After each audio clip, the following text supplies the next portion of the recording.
Ehi, ehi, ehi, ehi, ehi, ehi, ehi, ehi, ehi,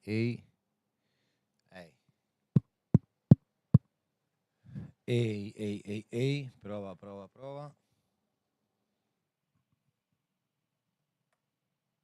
ehi,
ehi, ehi, ehi, ehi, ehi, ehi.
Sa, s- sa,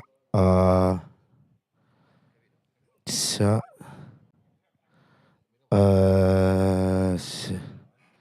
ok,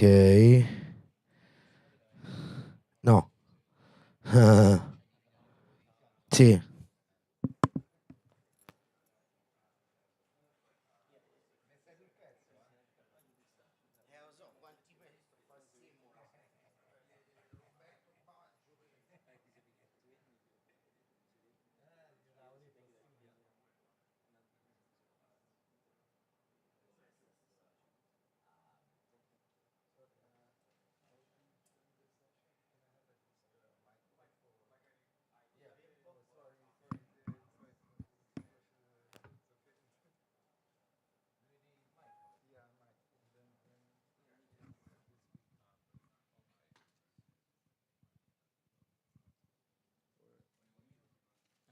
Perhaps I'll do the intro and then I'll pass it on to you.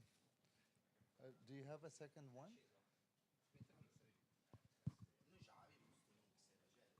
Because the other, yeah, I think there are these kind of microphones that they said true. to wear, but I'm not sure. I see.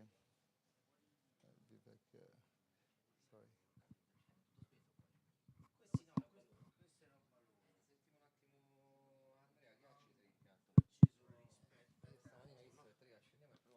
Just a second, Yeah. sorry. Yeah. Devo accendere l'impianto. Devo accendere l'impianto. Chiama un attimo Andrea. Andrea stava tutto preso. Aspetta, io vado a D. Senza che vai, chiamalo un attimo, non cominciamo a fare. Non mi poi risponde. Senti un po'.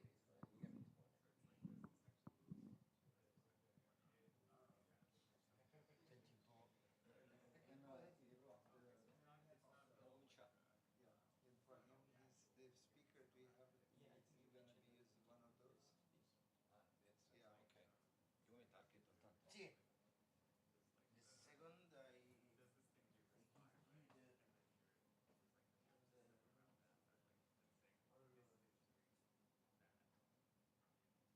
Secondo me c'è da armare tutto. Sì.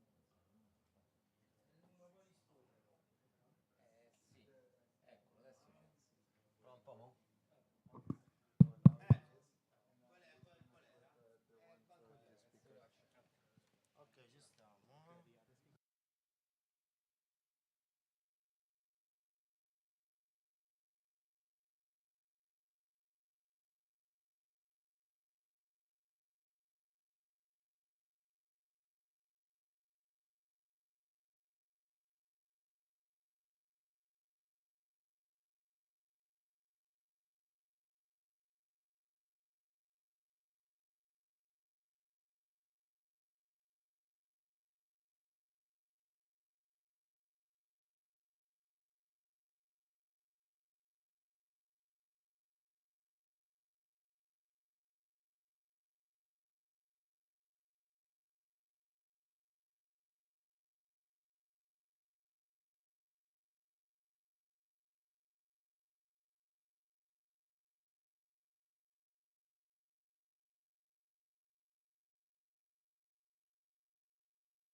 Hello?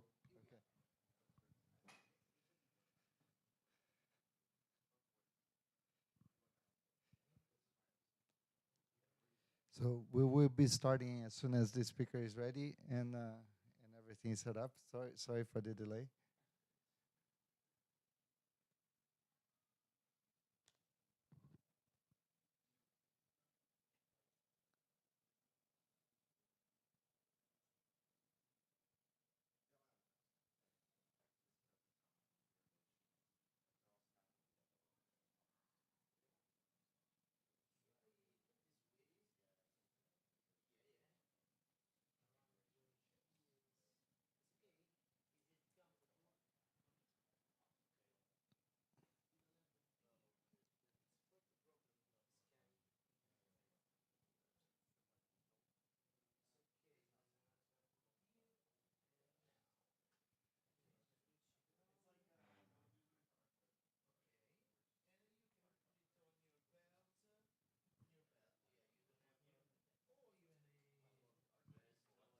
Hello?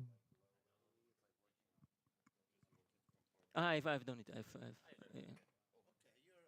Okay.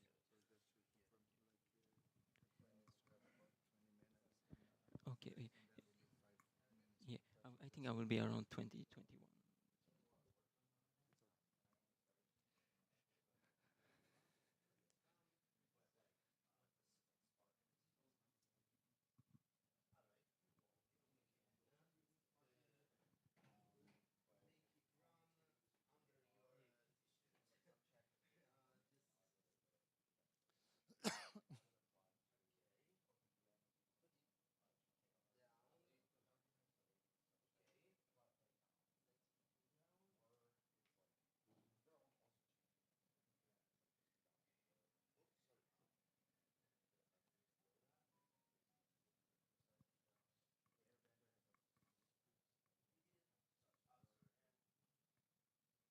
So I'll start speaking while the speaker is finalizing, is getting ready. So welcome to this first day of sessions of ZKProof 8. So in there will be here, there are two sessions, and actually there will be some joint sessions that are with IOP Fest later on for some invited speakers, but in general, this is the second track. So the first talk in this session is by Arman Kolosian from Max Planck Institute for Security and Privacy. And the title of his talk is Language Agnostic Detection of Computation Constraint Inconsistencies in ZKP Programs for via value inference. Sorry if I didn't say it perfect. Thank you all. So please feel free to start, Arman. So thank you very much everyone for coming. My name is Arman. I am currently an intern or a pre-doc at Max Planck Institute for Security and Privacy.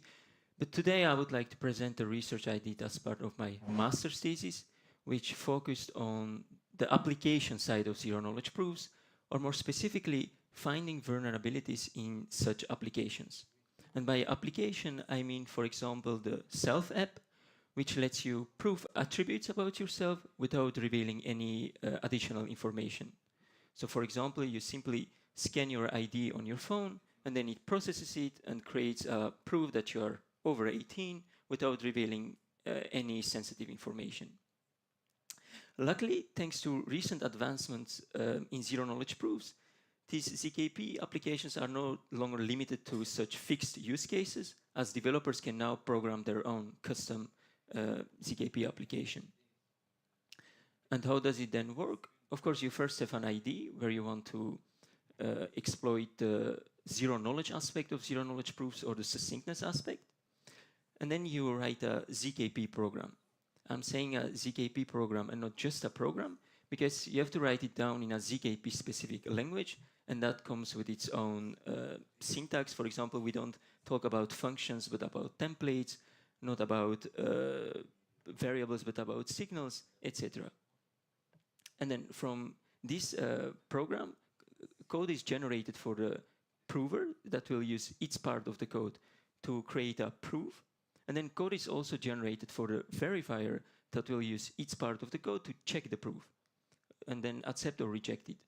And by checking the proof, I mean that the verifier has checked whether this proof corresponds to a correct execution of the program.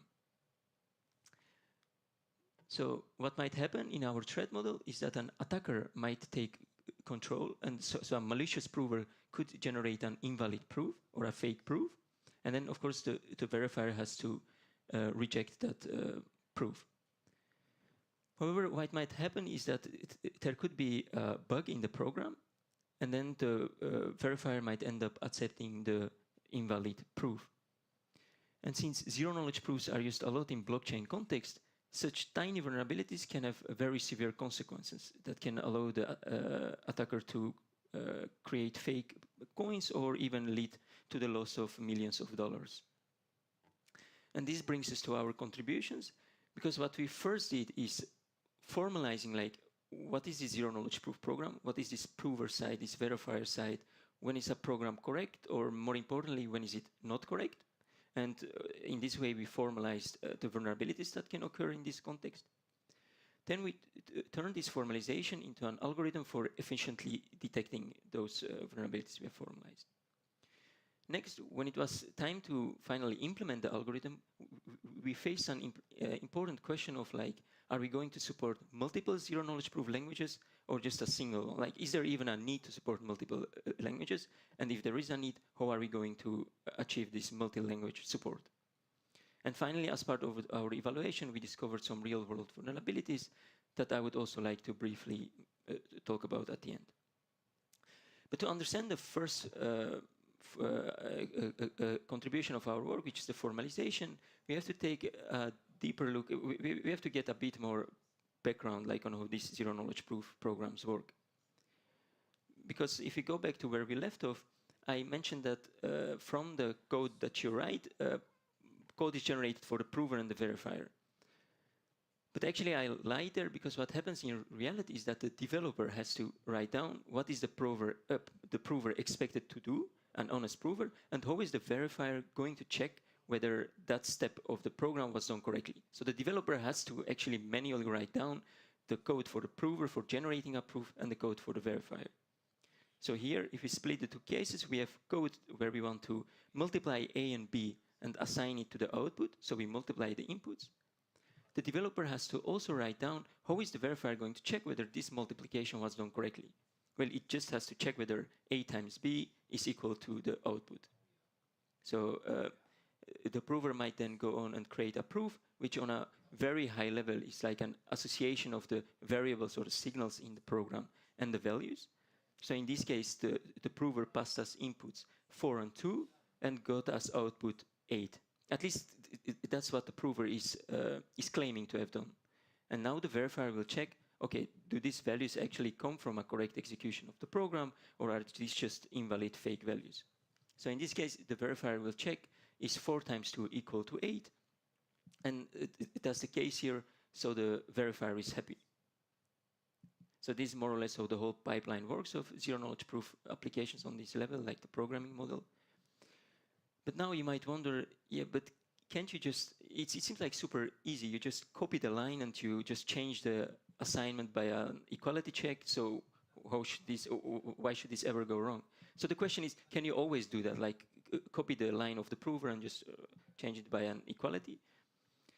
And for that, we have to go ahead and take a deeper look at the allowed operations in zero-knowledge proofs, at least in zero-knowledge proof programming, because it turns out that the prover, the developer, when writing down the code for the prover, it can use addition, multiplication, equality checks, but much more, like division, check whether one number is less than the other, etc.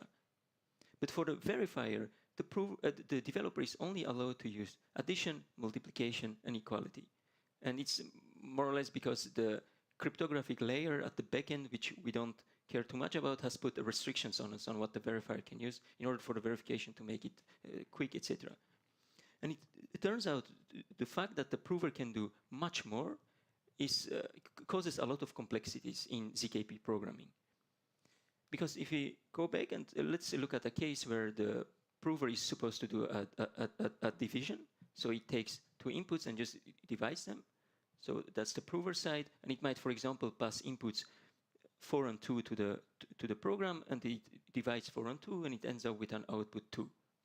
But now, how is the verifier going to check whether this step of the program was done correctly or not, if it can only use addition, multiplication, and equality checks? So you see, it gets a bit tricky here. And the initial idea of the developer might be, well, let's just multiply out by out and B and check whether that's equal to A. Because if that's the case, then the division most likely was done correctly. So in this case, having received this proof on a high level, this association of variables and values, the verifier will check whether 2 times 2 is equal to 4, and that is the case here, so the verifier is happy, and everything seems to be going fine. But the question is, what if we want to divide by 0? What will happen in that case? So the prover passes us inputs, something for A and 0 for B, and what will happen is we will get a division by 0 error, so the prover will not be able to generate the proof, because the program will crash, it will give this error. But now we are making the assumption that we have an honest prover. What might happen is that, of course, an attacker might again take control and just create its own invalid proof, its own fake proof, where it says, oh, when I divided 0 by 0, I got 5. And of course, this is not possible because, first of all, the program would crash, and 0 dividing by 0, that's not 5. But, and that's the whole point of these constraints, because they have to now check, do these values come from the program or not? But what the verifier will check here is whether 5 times 0 is equal to 0, because that's what we said corresponds to this checking of the division. And that's the case here, so the verifier is happy. So what happened here is that the verifier accepted a proof that it shouldn't have accepted. And the whole reason for this is that what the verifier first had to do is check is this B not zero, like have a constraint to check whether B is non-zero, before checking whether O times B is equal to A. And these language developers are aware of these issues, so they provide protection mechanisms. One of them is called signal tags, signal variable, and the tags are like attachments you put on the variables to write down a certain assumption you have. So here we put an assumption.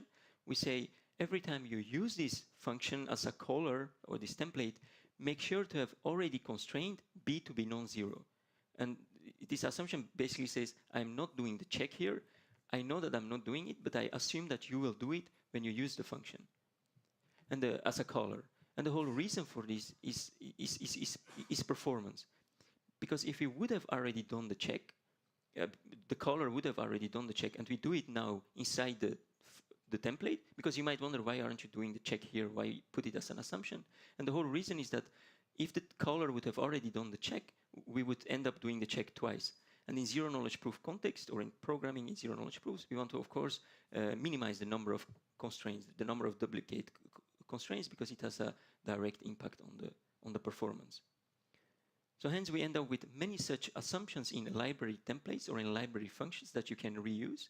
And these assumptions are sometimes even not documented. So sometimes the developer uses templates that the library provides, but they don't know that they have to first put these constraints before using them.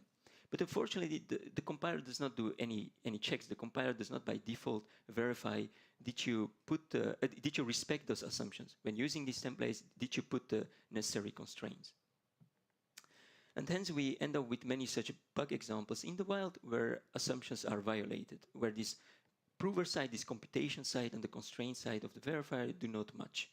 So you see missing check that we have found a lot in reported GitHub issues or in collected GitHub bug trackers.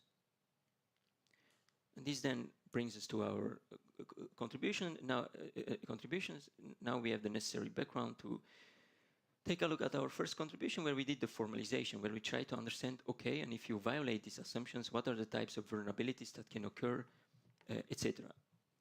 And in the paper, we have given many formal definitions and proofs, but here during the talk, I want to give the intuition by going over an example, over our division by zero example. So here we have the program again, and we will split it into the prover and the verifier side, or the computations and the constraint side. And what our formalization proposes to do is take the set of variables or signals on both sides and look at all the possible set of values and see whether can this be generated by the prover and will this be accepted by the verifier. So you basically check for each set of values, can it be accepted by the, will it be generated by the program and will it be accepted by the verifier. So for example here, 4, 2, 2, 4 divided by 2 is 2. It can be generated by the program, and the verifier also accepts it given its constraints. And you keep on doing that, and at some point, perhaps you hit towards this set of values that cause a division by zero error or violate any assumptions, but the verifier accepts them, or the other way around.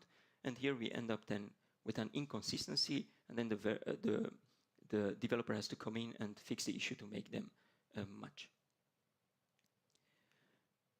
Now, of course, if you would have put the tag, the assumption, then we say that the program is correct, because in this case, the check is not there, but there is this assumption of like, I know the check is not there, I assume the caller will do it. It becomes problematic when you use this function or template as part of your, as a caller, but you don't put the necessary constraint. Then you again have an inconsistency. And to put this in a correct program, what the developer has to do is first add a check that B is non-zero. Of course, it is very simplified syntax, but it's just to bring over the ID, and then we end up with a correct program where the computations and the constraints match. And by doing this formalization and taking into account the preconditions, the signal tags and post conditions, because the signal tags are like an example of how a precondition could look like, we managed to formalize several vulnerabilities that can occur in this context due to these violations. One of them is division by zero, but another important one is, for example, the arithmetic overflows, where there are assumptions on the range of possible values that the input should have, but as a caller, you don't first put the constraint to make sure the verifier checks for that assumption before calling the template, and that causes also a lot of issues, where you can, for example, end up proving that 1 million is less than 1 because of these arithmetic overflows. So now if we go to our next contribution, because this formalization allowed us to define all of these vulnerabilities, but then the question is, how are you going to put this into a detector? How are you going to implement this? Because if we naively go over all these possible values, we have to iterate over P, the modulo prime P, for each signal. And by default, this modulo is super large, so of course, this is not achievable. This will be super slow. So we had to think about, okay, we still want to make this detection, so how are we going to turn this into an efficient algorithm? So we had to come up with ways to approximate the information we have and use that for bug detection. And how are we doing that? So we go back to where we left off. And our proposal, or the way our algorithm works, is we approximate both sides. On the prover side, we use signal tags. We use the specification to approximate what an honest prover is expected to do. For example, we know that an honest prover is expected to pass non-zero values for B. And if you have the specification, we use that, and that gives us an idea of what an honest prover is expected to do. Or for example, there could be a tag that A is supposed to have a maximum value of 15. So by using these signal tags, it already suffices to get an idea of what a prover is expected to do. Then on the verification side, we approximate this set of values by having like ranges of possible values that this verifier might accept. I will soon explain how we get to these ranges, but instead of going over all possible sets and checking whether the verifier accepts or not, we look at the program and we approximate that the only possible values that, for example, the verifier will accept for B is any value between 0 and 5. We get that information. I will explain how. And by having these approximations of sets of possible values that the verifier will accept, we already can do this bug detection. We can, for example, see that, at some points it might accept a value 0 for B, and since B was supposed to be non-zero, we have a vulnerability. So it suffices to approximate the values. Of course, since we are over-approximating, we are sometimes including values that it would never accept. It might be that we flag a bug, while in reality there is no issue, so we might have false positives. But the question is, of course, how do we get to these values? The prover side, we can just get it by taking the specification.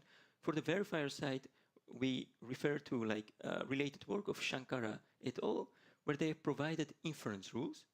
And what these inference rules do is basically they exploit the fact that you have many reoccurring patterns in those zero-knowledge proof constraints. So what these inference rules say is like, if you see this kind of pattern, then you know that you can derive this information about the variables that occur in that pattern. So to give an example, if you see that the verifier checks whether x times x minus 2 is equal to 0, if the verifier is checking for this, then you know that the only possible values that the verifier will ever accept for x is 0 or 2, because otherwise the constraint is not satisfied. And since we are over-approximating, we might even say it accepts values for 0, 1, and 2 for x. And so via this, we of course extended these categories of inference rules that the related work provides, and we also added some extra inference rules in those categories to help us with detecting these issues that we have formalized. So if we go back, on one side we have that we use the specifications for approximation, and for the verifier side we apply these inference rules. And we keep applying them until we reach a fixed point. In the paper, we have provided proofs that the algorithm will eventually terminate, etc., and that these inference rules are sound. But here, I just wanted to bring over the high-level idea. So then, when we went ahead and wanted to implement this algorithm and check how much of these bugs we can flag and detect, the question was: are we going to support multiple languages? Or not, because there are multiple zero-knowledge proof languages out there: Circom, Socrates, Noir, etc. And it seems that many of the tools that are out there, they mainly target Circom. So what we did is we did some sort of empirical study on GitHub, where we looked into, okay, for all these zero-knowledge proof applications that are out there on GitHub, which language are they actually using? Because if they all are using CIRCOM, then it makes sense to only build a tool that targets CIRCOM. And so if we take a look, we have there the years on the x-axis, and then we have the new repositories that came out in that year. And we also see the languages that have been used for those repositories. And we see that, for example, at a certain point, CIRCOM was super popular, and it still is. But the language Noir, for example, is gaining traction.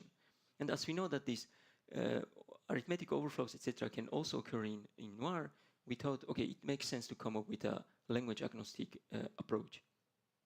But the question is, how are we going to achieve that? How do we build a tool that, how do we avoid building a separate tool for each language and build a tool for all these languages at the same time?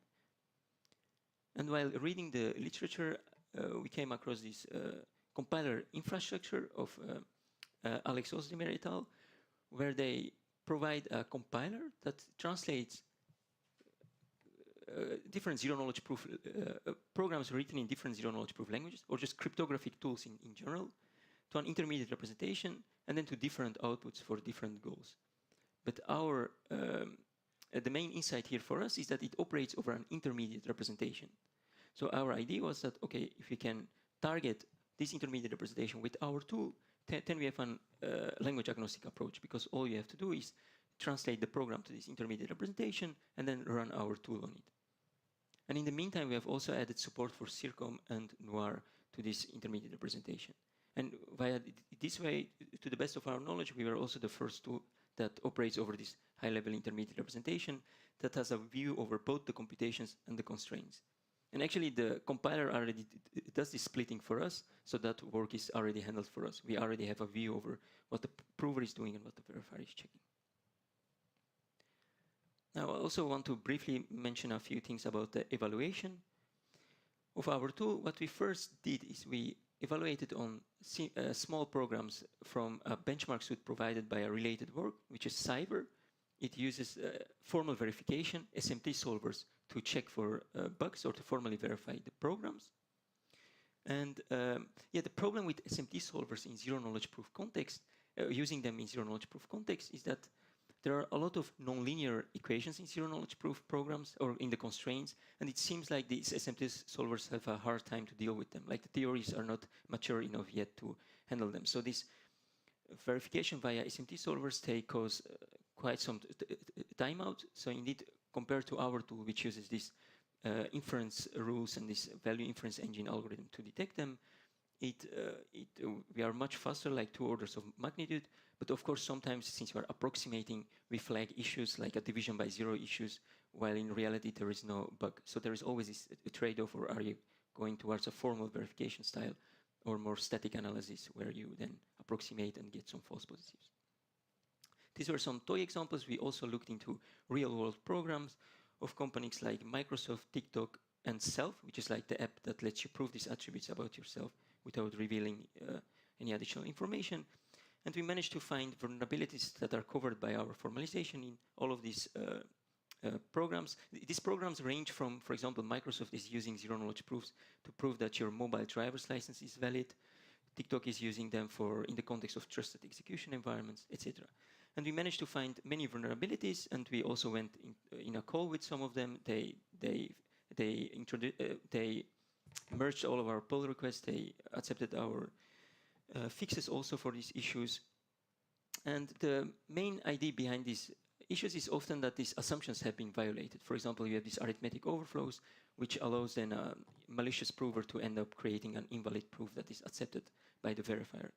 And actually, the bug we found in the Self app had already, this Self application had already been audited by a major zero-knowledge proof auditing company, and the bug was not detected, so we also received a bug bounty for this issue.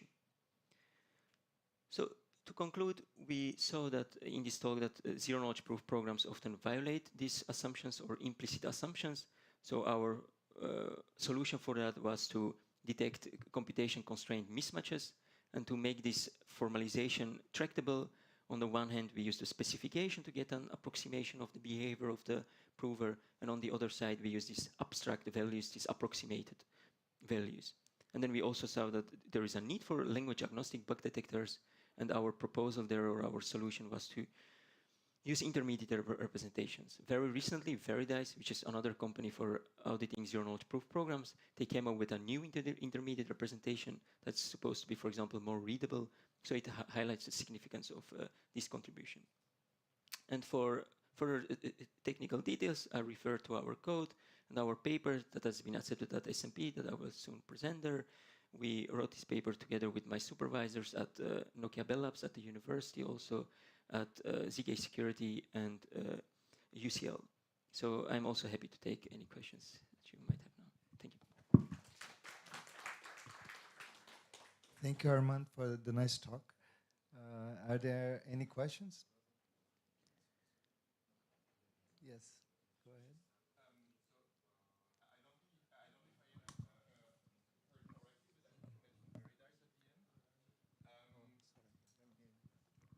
Yeah, so you've mentioned Veridice at the end, and I'm not entirely, like I don't exactly know how they proceed, but if I'm correct, they use a technology where they kind of, so here I think you're kind of checking whether there is a mismatch between what the prover and the verifier are doing.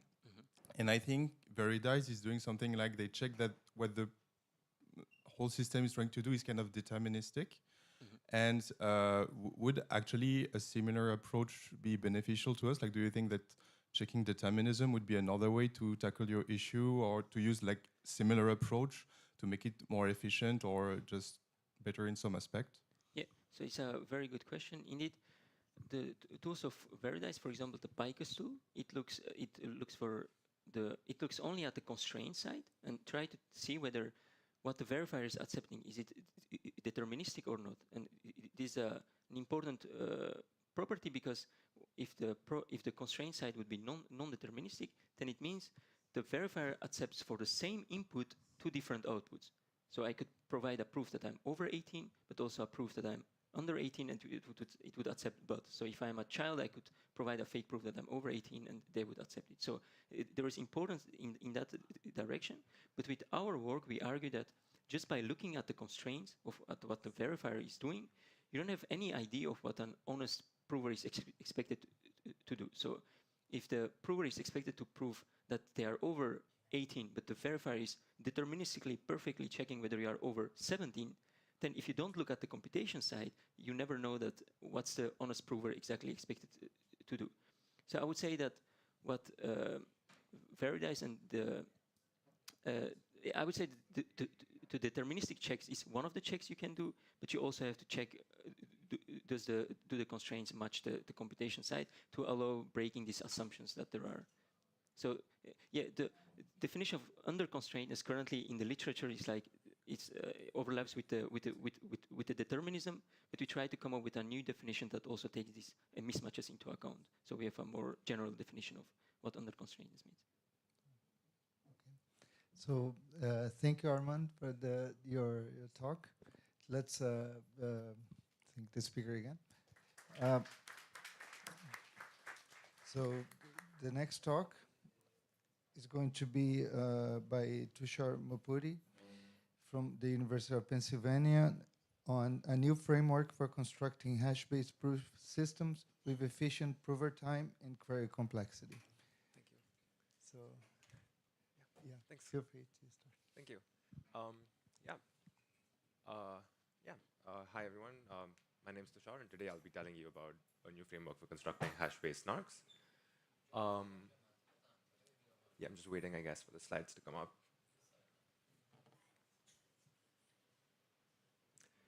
Maybe something to explain while we wait is, so this work is based on two papers that are accepted at Eurocrypt and more recently Crypto. But weirdly, the paper that we wrote first got accepted second. So I'm using a more like intuitively correct citation here, which is BMMS 25 for the first paper and 26 for the second paper. Although technically the second paper is 26A at Eurocrypt and the first paper is 26B at Crypto. So just letting you know. But yes, so right now it's intuitive. 25 is the first paper, 26 is the second paper. And this is joint work with Anubhav, Pratyush, my advisor, and Matan. Okay, so let's get started. All right, so the first thing I should tell you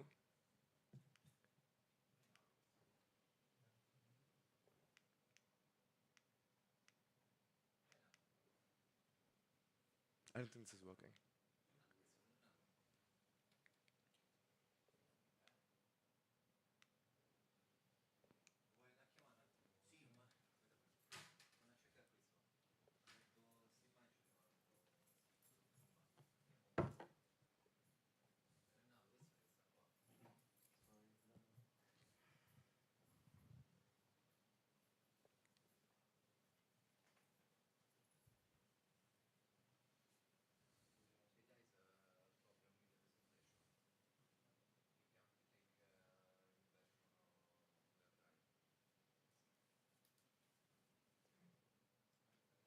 Yeah, I mean, it's partly my fault, I think.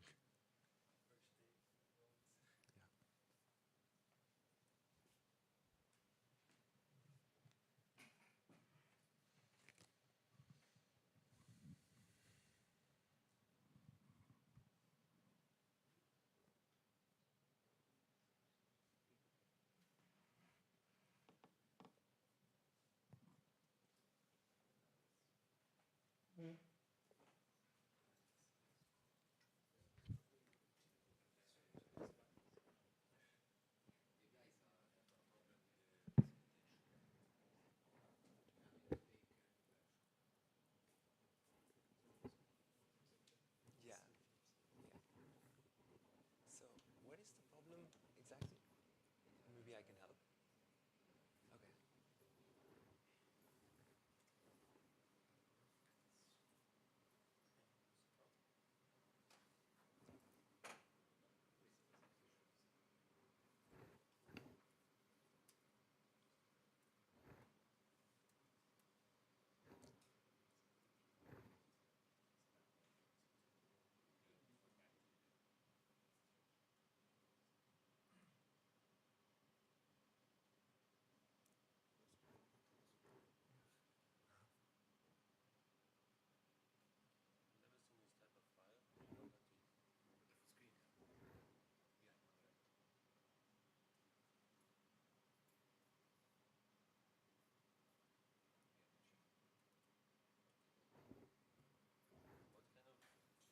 Okay. It was a keynote file.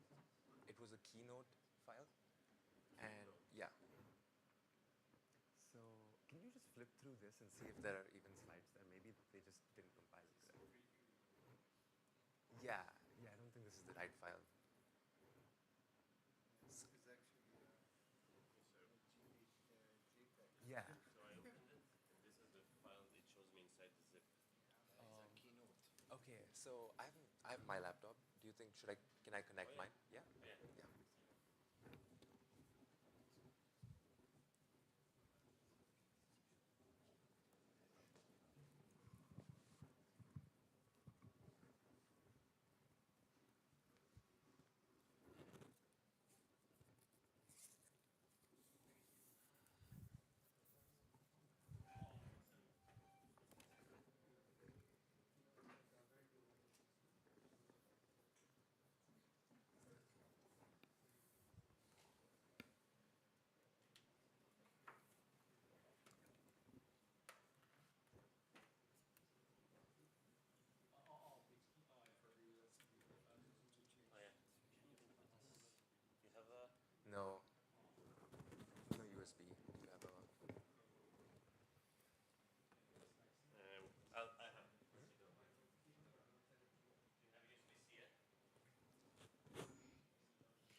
Can you hear me?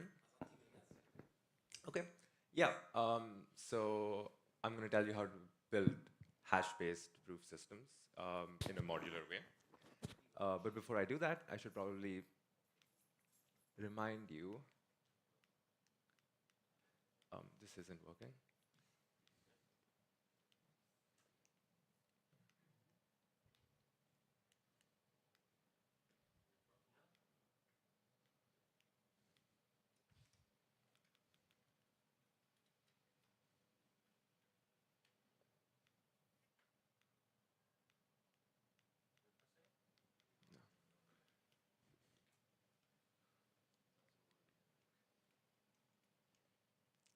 So one thing I can do is I can make a PDF and I can send it.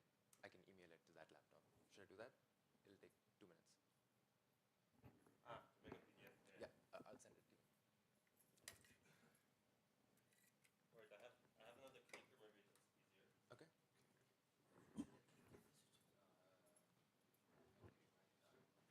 You have a clicker? Oh, that would be awesome. A Mac?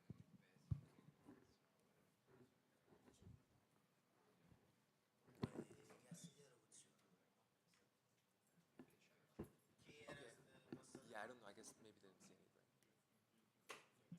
Oh, we already have one. It's just not working. Thank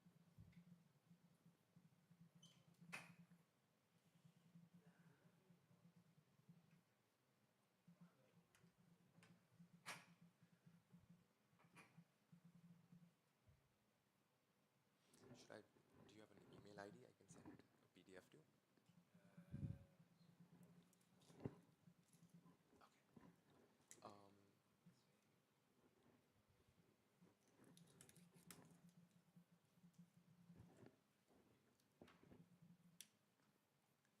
Okay. Honestly, I just have I've a PDF, so I'm just going to. Okay. Yeah, I can.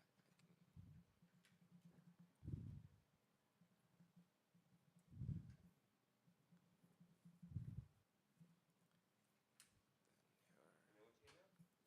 I'm putting it in the pen drive. I'm putting it in the USB. So it's all that. Yeah, I'm gonna need the thing. Grazie.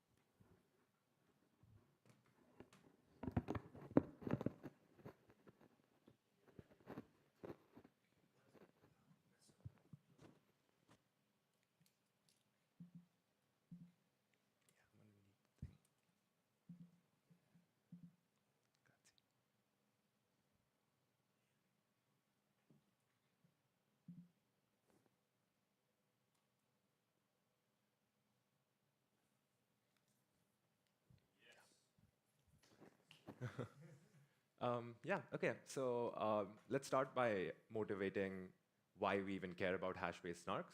So why do we need snarks? Snarks are the most important, if not one of the most important primitives we study in proof system design. And in particular, a goal is to build snarks for all computations in NP. And a very fruitful recipe for doing this has been hash-based snarks, where you build this thing called an interactive oracle proof for NP, and you apply the BCS transform to it, which uses just hash functions, which is why they're called hash-based snarks, to obtain a hash-based snark for NP.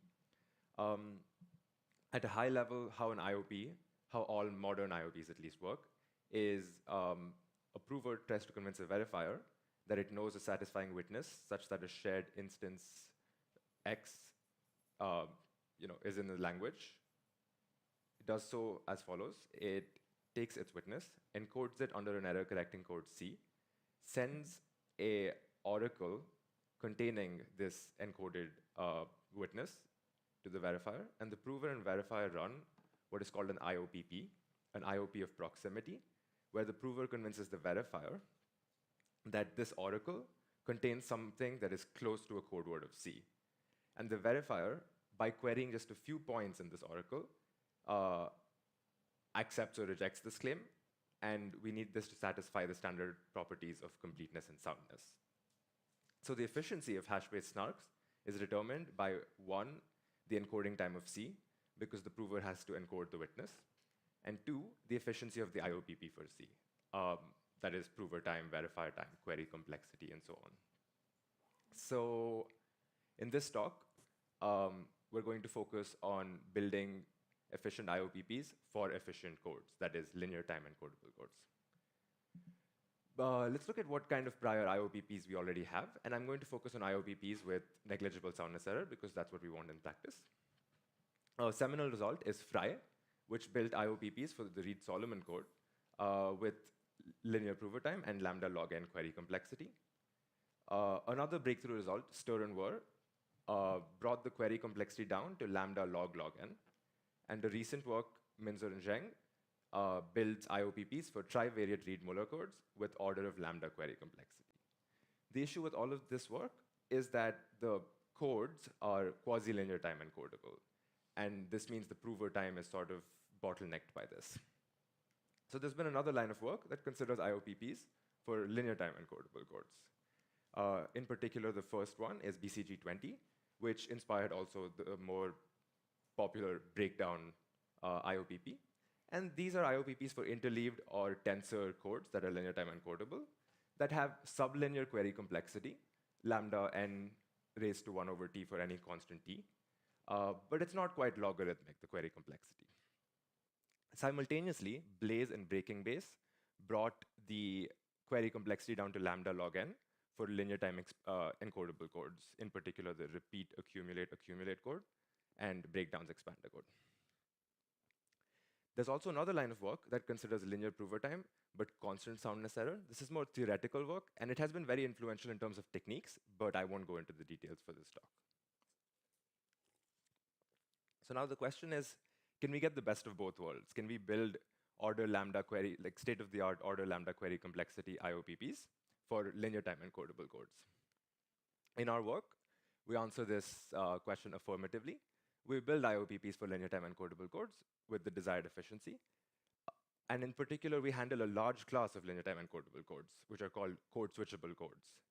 This includes all tensor codes, so any tensored linear time encodable code will do, or more practically relevant are LDPC codes, which include both codes I mentioned on the earlier slide, breakdowns code and RAA codes.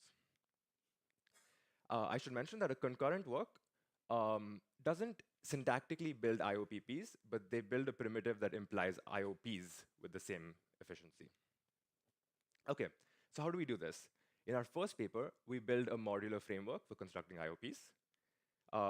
This modular framework uses these things called interactive oracle reductions, which I'll talk about shortly. But we systematically study IORs and their composition, and we present a new security definition for IORs. We also study the compilation of IORs to non-interactive arguments and reductions. And we give a theorem for this in the ROM, the random oracle model. We also present new IORs for code switching, which I'll get into later in the talk. And these turn out to be quite interesting and useful.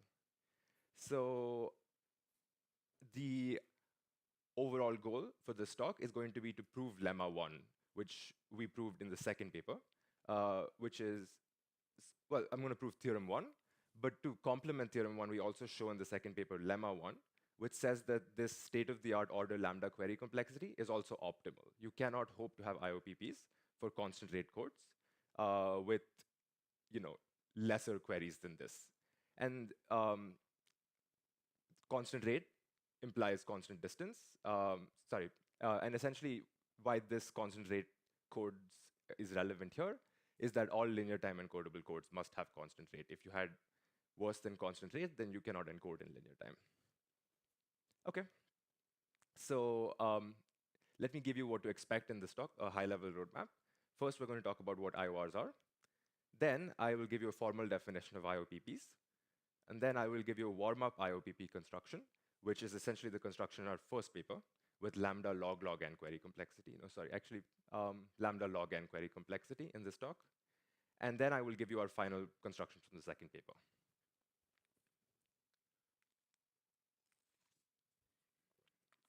So what is an IOR? An IOR deals with oracle relations, which are an extension of NP relations, where there's not only an instance and a witness, but there's also an instance oracle Y, where in the context of a prover and a verifier, Y is part of the instance that is very large, and the prover has full explicit access to Y, and the verifier only has oracle access to y. This is essentially going to be the oracle that we're running the IOPP for. So an IOR from an oracle relation R to an oracle relation R prime essentially reduces the task of checking membership of X, Y, W in R to checking membership of a related instance in R prime. How you do this is the prover sends oracle, the prover and verifier interact, where the prover sends oracles to the verifier. The verifier replies with like public coin randomness, random challenges. And at the end of the interaction, the verifier queries both the instance oracle Y and all the oracles received in the interaction, and outputs X prime and chooses a Y prime by concatenating oracles received through this interaction. So Y prime is formed by concatenating Y, possibly any subset of Y and these oracles received during the interaction. And the prover outputs a new witness W prime. And as long as X prime, Y prime, W prime are in R prime, the verifier is convinced that the original X, Y, W are in R. Or more formally, completeness says if X, Y, W is in R, then this output must be in R prime. Soundness says that if the output wasn't in R prime, essentially, then regardless of what the prover did, it couldn't have been the case that the original thing was in, then regardless of what the prover did, you're convinced that the original thing wasn't in R. Or sorry, actually, maybe I should say it like, if the original thing wasn't in R, regardless of what the prover does, it cannot make it so that the output is in R prime. And the neat thing about IORs is they behave well under composition. That is, if I had an IOR from R to R prime, and an IOR from R prime to R prime prime, I could run them in sequence to get an IOR from R to R prime prime. So IORs are a generalization of IOPs, and you can recover the traditional definition of an IOP by setting the output R prime to be a trivial relation. So instead of outputting some non-trivial output, the verifier just accepts or rejects. Okay. Another preliminary we'll need is multilinear polynomials. I'm sure you're all quite familiar, but let's do a quick run through. Multilinear polynomials are mu-variate polynomials of degree at most 1 in each variable. And they can be represented either by their coefficients or by their evaluation over the Boolean hypercube. And we use m hat of x to denote the unique multilinear extension of a vector m. So m hat is essentially the interpolation of m. That is, m hat evaluates over the Boolean hypercube to m.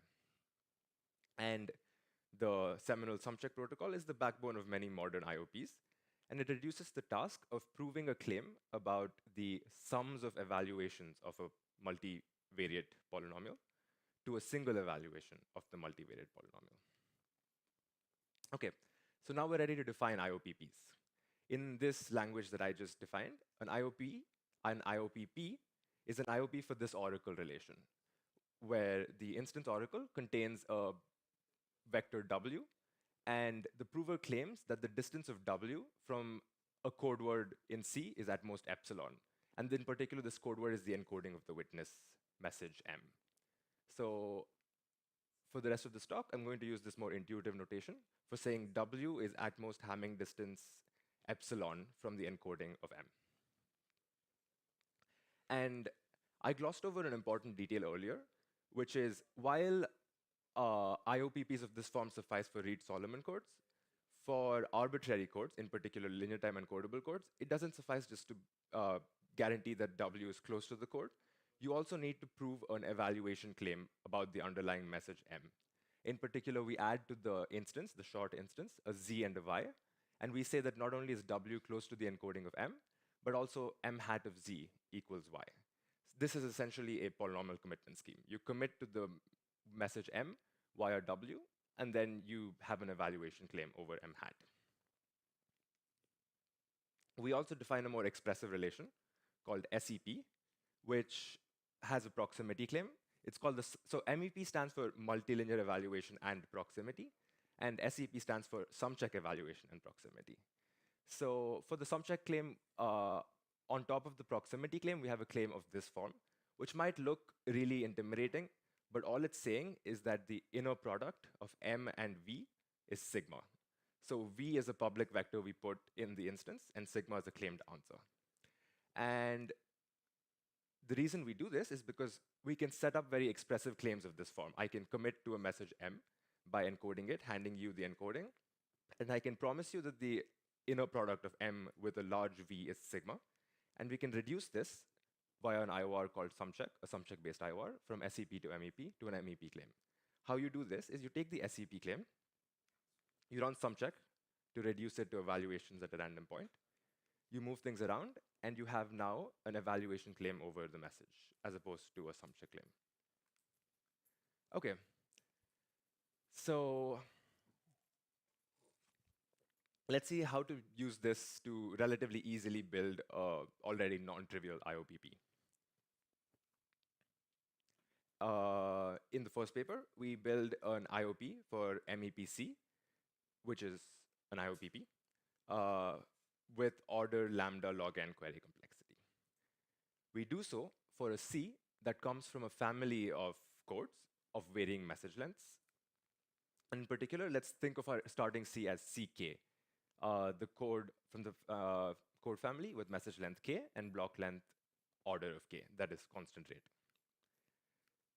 How we build an IOPP for CK is by defining S to be log k, and we will build a sequence of reductions. I'll tell you how these reductions are constructed shortly, but we'll build a reduction reduce 1 from CK, MEP CK to MEP CK over 2, and then reduce 2 from MEP CK over 2 to MEP CK over 4, and so on. So each of these reductions is basically reducing checking proximity to a code of length k, of message length k, to a code of half that message length. We are reducing essentially the witness length by half each time, and towards the end, the message length is so small that you can just send the witness in the clear. Each of these reductions has linear prover time and order lambda query complexity. How do we put this together? Again, so you start off with this claim with respect to CK, right? I'm telling you that W0 is close to CK, and the underlying message satisfies an evaluation claim. Maybe it'll be simpler. Actually, yeah. So then you run this sequence of reductions, reduce 1 up to reduce S, and you output claims with respect to C1, whose message length is just 1. And the block length here in this figure for WS is 2. So message length 1, block length 2. All the verifier needs to do to verify the final output is to query the entire word. The prover sends the tiny message in the clear, and the verifier can directly check this MEP C1 claim.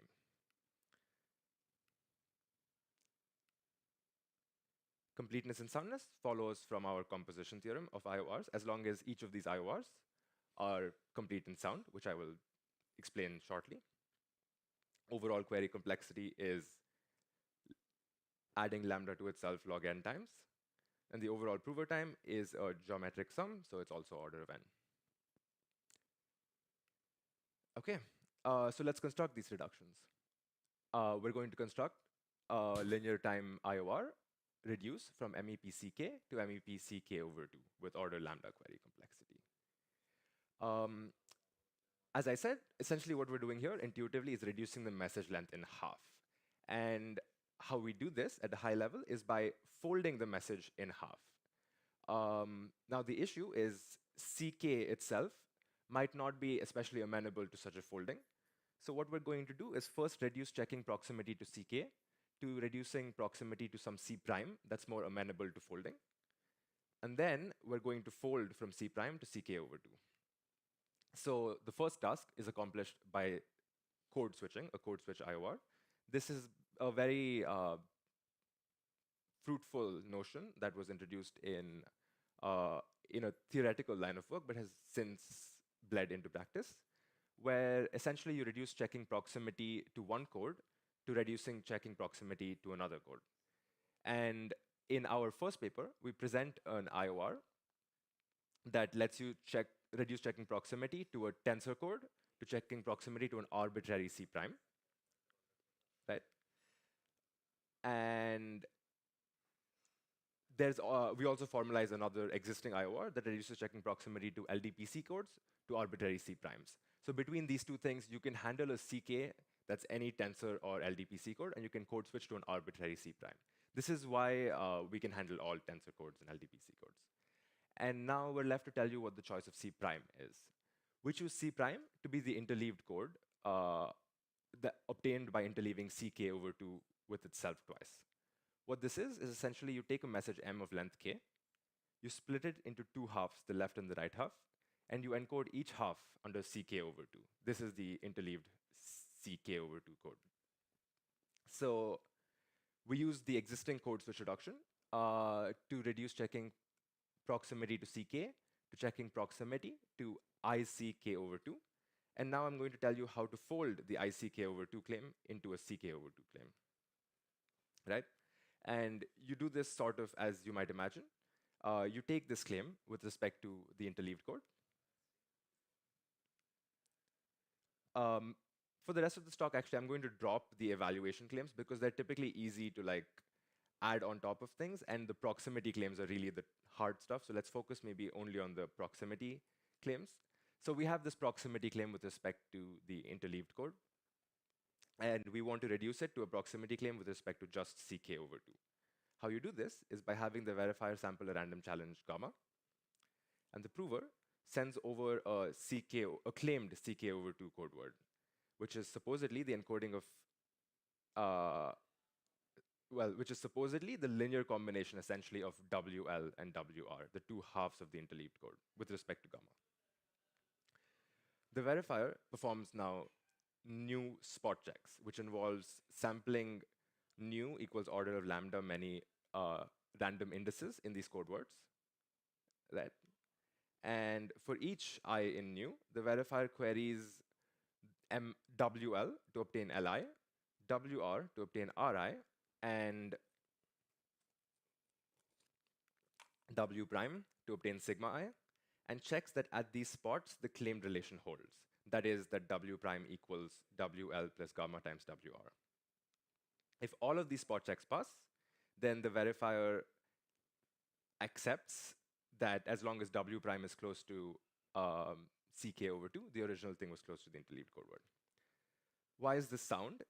Let's say the initial thing was not close to the interleaved code word. What that must mean is either the WL is far from the code, either WL is far from CK over 2, or WR is far from CK over 2. And so proximity gaps, which are a very well-studied notion, says that if you linearly combine two code words, if either one is far from the code, the combination is also far from the code. So this tells us then that the linear combination must be far from CK over 2. And the spot checks enforce that W prime is not far from the linear combination. This is because if W prime was very far away from the linear combination, and we checked at new many points that W prime agrees with WL plus gamma times WR, we should have found some point where these things disagree. So between knowing that, so essentially, either one of the rows must be far from the code if the original thing wasn't in the relation. That means the linear combination is far from the code. And since W prime is not far from the linear combination, it must also be far from the code.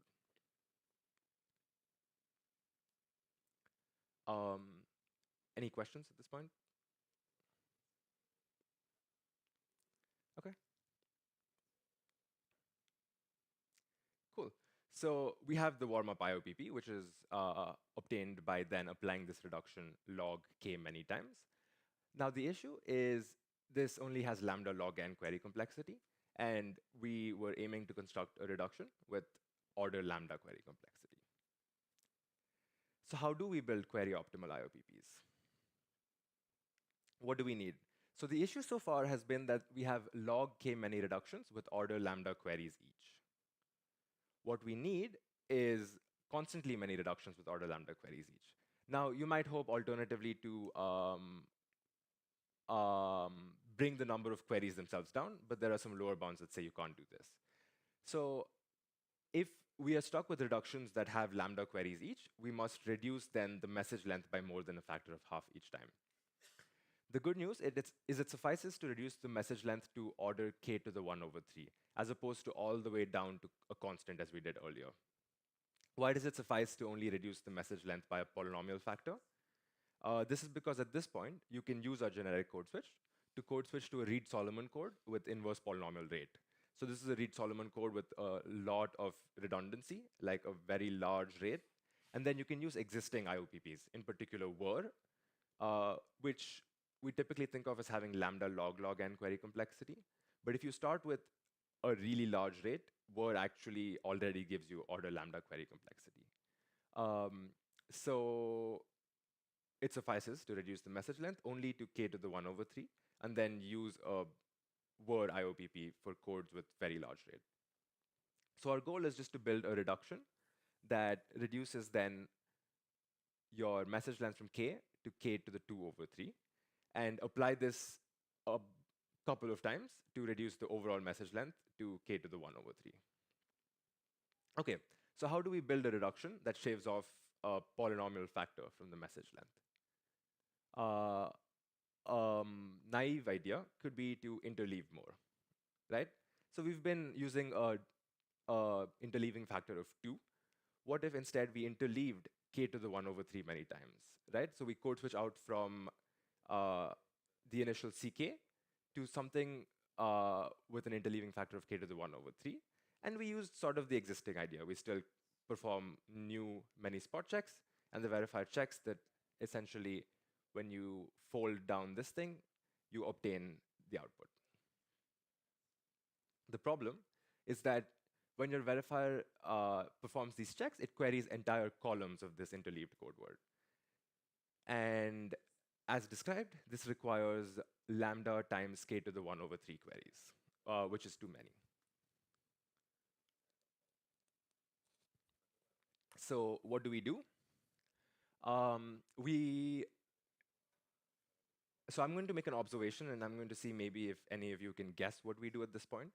The observation is that the check performed by the verifier in a spot check is essentially a check of the following form. So initially we would query ML and MR, and we would check that the first thing plus gamma times the second thing is equal to something. That is, we're checking a inner product claim with respect to the queried column.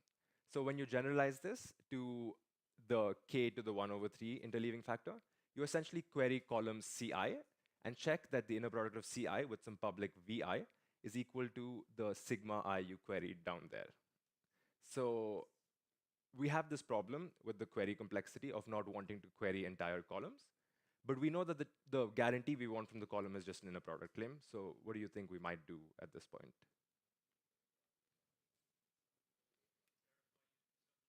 Exactly.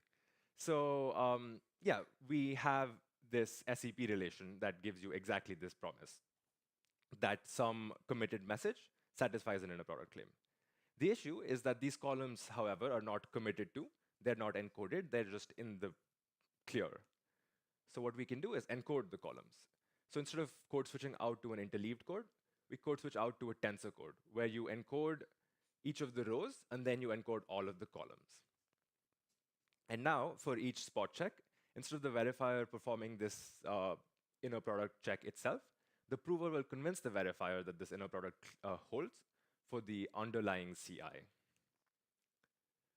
Okay, are we done? Unfortunately not, because if the verifier was to check each of these new SEP claims on its own, even if we had and we don't even have this yet, but let's say we had an optimal way to check SEP claims. There is a lower bound that says you cannot check an SEP claim with fewer than lambda queries. So each of these things will have to be checked with lambda queries, which leads to a total query complexity of order of lambda squared. So we're not quite done yet. We've brought it down. We've managed to bring the message length down from k to k to the 2/3. We've shaved off a polynomial factor with order lambda squared queries, but we need to sort of go a little further. And how we go further is we have the prover help out even more. So we have the prover instead define this m prime prime, which is, it promises you that m prime prime is the concatenation of C1 up to C new. That is the underlying messages for the columns you've queried. But you don't know this yet, so let's denote this by C star, right? So the prover concatenates all the columns that you would want to perform these inner product claims with. it encodes this, it commits to this essentially, and sends you the encoding W prime prime. And now using an SEP claim over W prime prime, you can certainly guarantee that for each I, C star I inner product with VI is equal to sigma I. But something you don't know is that these C stars are precisely the CIs under this initial code. We need to check consistency between the C stars underlying M prime prime and the CIs underlying this tensor code word. And as things stand, how you might do this is you would use these existing, essentially you would adapt the code switching techniques to do this. But the issue is essentially summarized as follows. So you want to check that this M prime, let's just focus in on C star 1, right? So underlying this W prime prime, there is a C star 1, and you want to check that it's the same C star 1 as the C1 here. You would do that by querying this tensor column code word. But this column code word has constant distance. So to perform this query, to perform this consistency check with negligible soundness error, you have to make lambda queries to this, which, as we saw, is too many queries. So we would like to somehow only make a constant number of queries per tensor code word column. To do this, we essentially relax the guarantee that the prover is giving the verifier. Instead of telling the verifier that for all new queried columns, an inner product claim holds, the spot check holds, what we're going to do is we're going to increase the number of spot checks from new to 4 new. We're going to blow up the factor. But now instead of telling you that for every single point you queried, the inner product holds, the prover is going to give you a weaker promise. It's going to say, go ahead and sample 4 new columns, right? I'm not going to convince you that every single column folds correctly, but I'm going to convince you that 3/4 of them, some 3/4 of them fold correctly. So the intuition here, I will sort of give you a more formal argument for why this suffices. So this is a weaker guarantee, right? Initially, we used to sample lambda points, and the hope was that if you guarantee that every single one of the lambda holds, I must have caught you at some bad column. Now I'm sort of giving you a choice, like a little more freedom. You can pick which 3/4 fraction you're going to convince me something of, essentially. The intuition for why this holds still at a high level is that you're still getting a guarantee about some 3 lambda many columns. So you still have a good chance of catching the prover. And more formally, we use a Chernoff bound to show that this weaker guarantee suffices.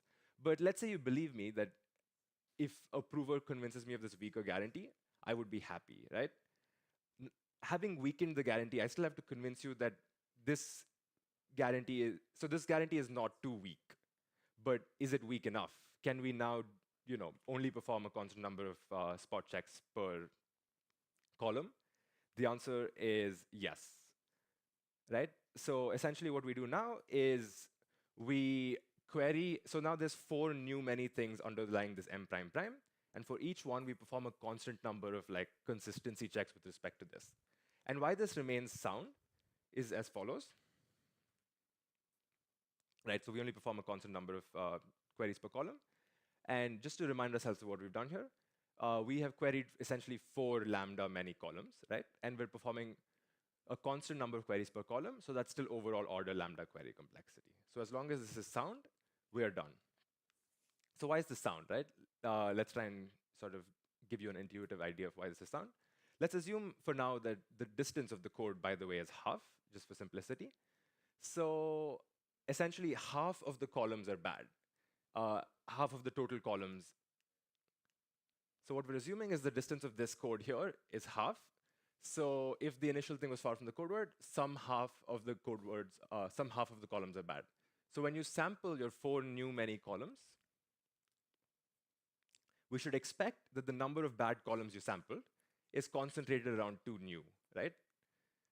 When you sample independently from something with half fraction of bad columns, you expect the number of bad columns in your sample thing to be about the same.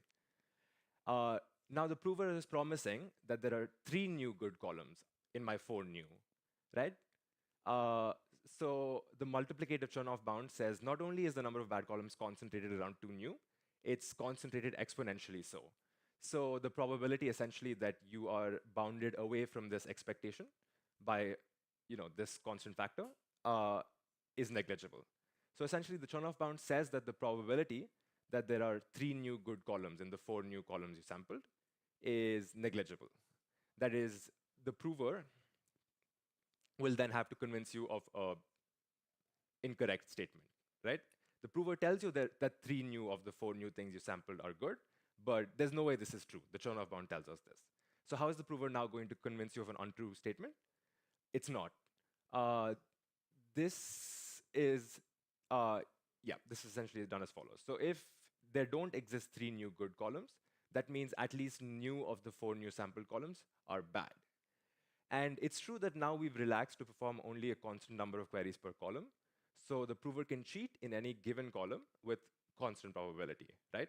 Which might sound weak, but the good news is there are new equals order lambda many bad columns. So the probability that and you have to cheat in all of them. So the probability that you can cheat in all of them is 1 over 2 times 1 over 2 times 1 over 2 new times. So it's also negligible overall. And so we've constructed the reduction we've set out to construct. And in conclusion, now we have IOPPs for linear time encodable codes, tensor and LDPC codes, with optimal prover time and query complexity. Thanks for listening. These are the links to our 2 papers. Thank you.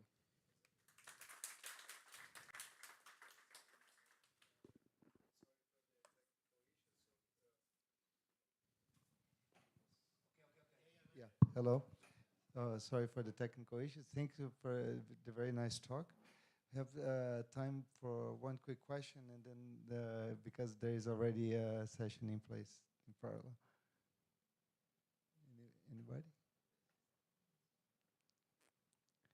So so thank you for your talk. Yeah. And I was just curious about the concrete parameters because I understand that Yeah, the concrete parameters are not so good.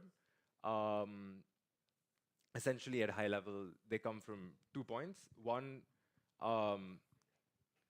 we need the row code itself to already be a tensor code also, so that you can code switch out of it at the next level. So essentially, we're tensoring at 2 levels, and each tensoring reduces your distance.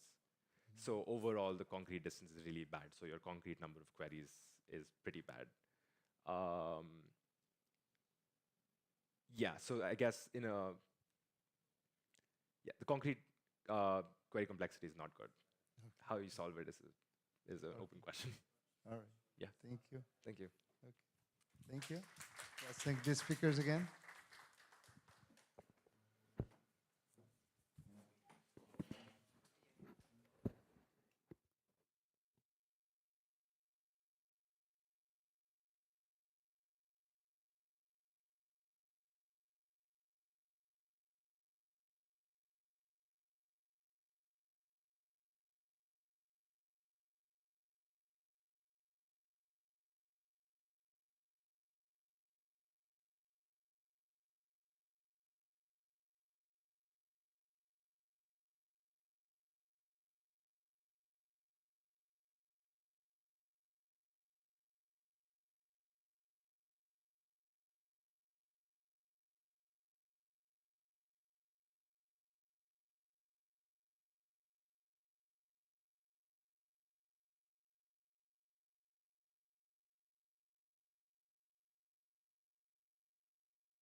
like old school.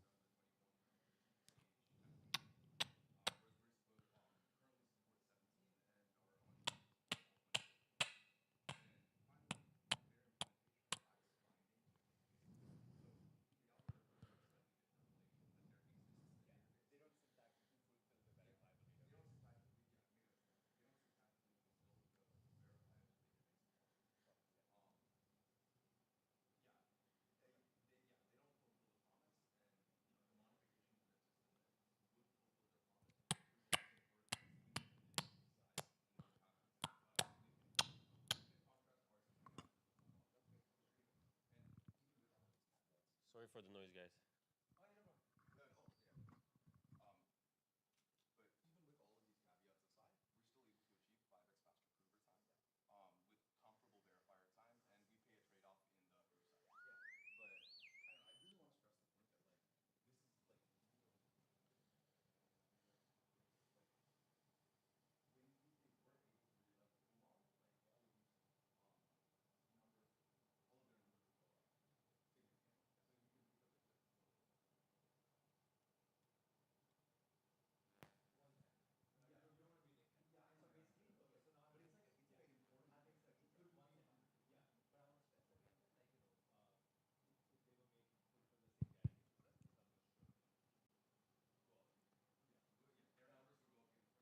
A1 2, A1 2, A1 2, A1, A1 2, A1 2, A1 2, A1 2, A1 2.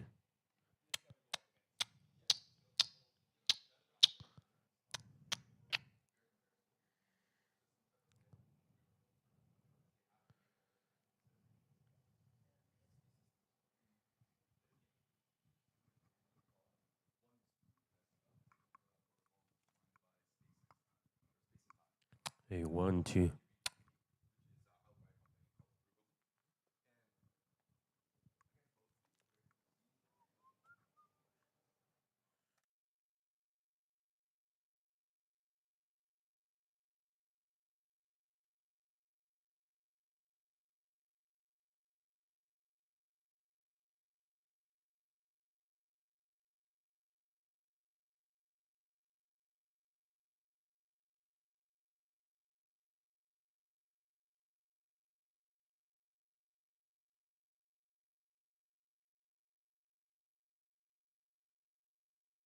A1 2, A1 2, A A1 2, A1 2, A1 2, A1 2, A1 2, A1 2, A1 2, A1 2,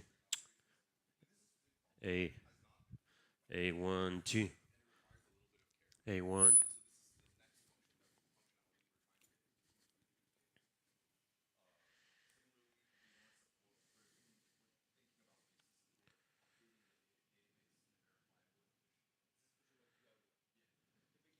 A1 2, A1 2, A1 2, A1 2, A1 2. Sorry. A1 2, A1 2, A1 2, A1 2, A. Hello everyone. A1 2, A1 2, A1 2, A1.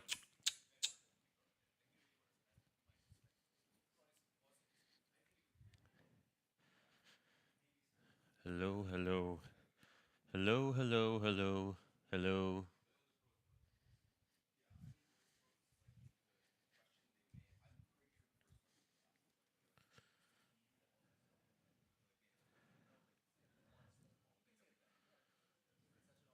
Hello, A1 2,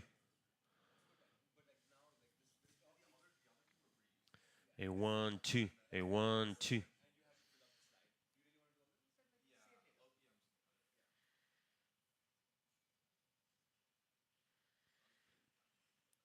A1 2, A1 2, A1 2, A 1 2. A 1 2.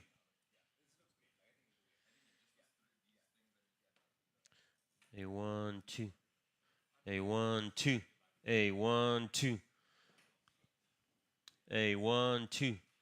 A 1 2. Yeah. 1 2 3. 1 2 3.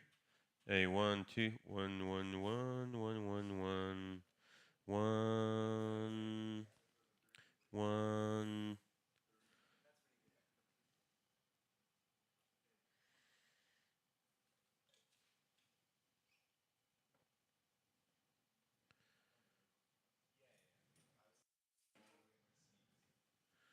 1 2 1 2 1 2 1 2.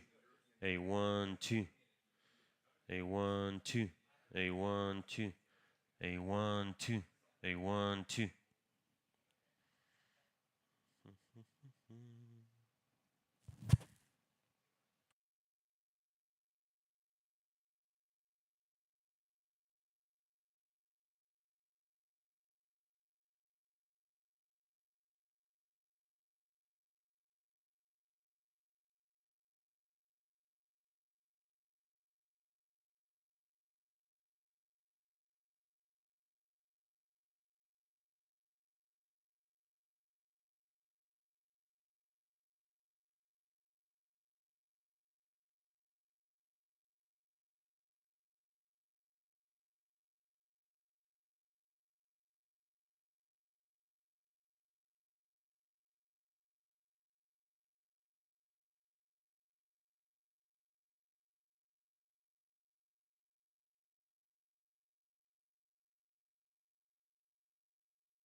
Okay. And do we have the slides as well?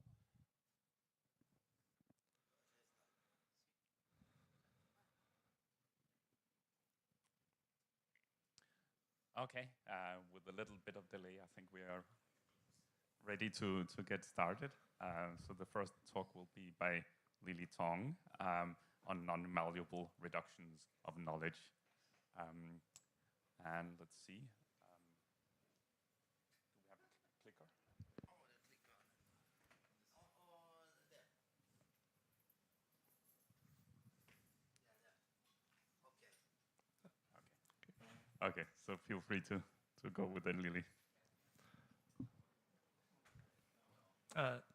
Sorry, this is not my slide. Non è questo. It's non-malleable. Lily.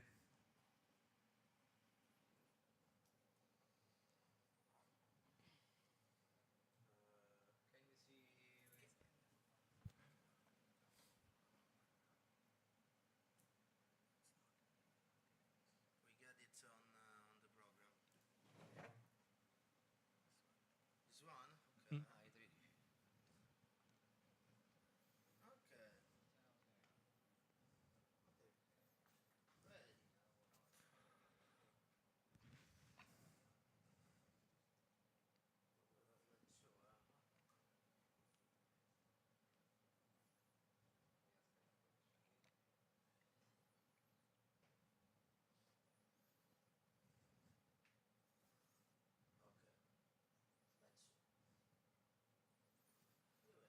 Okay.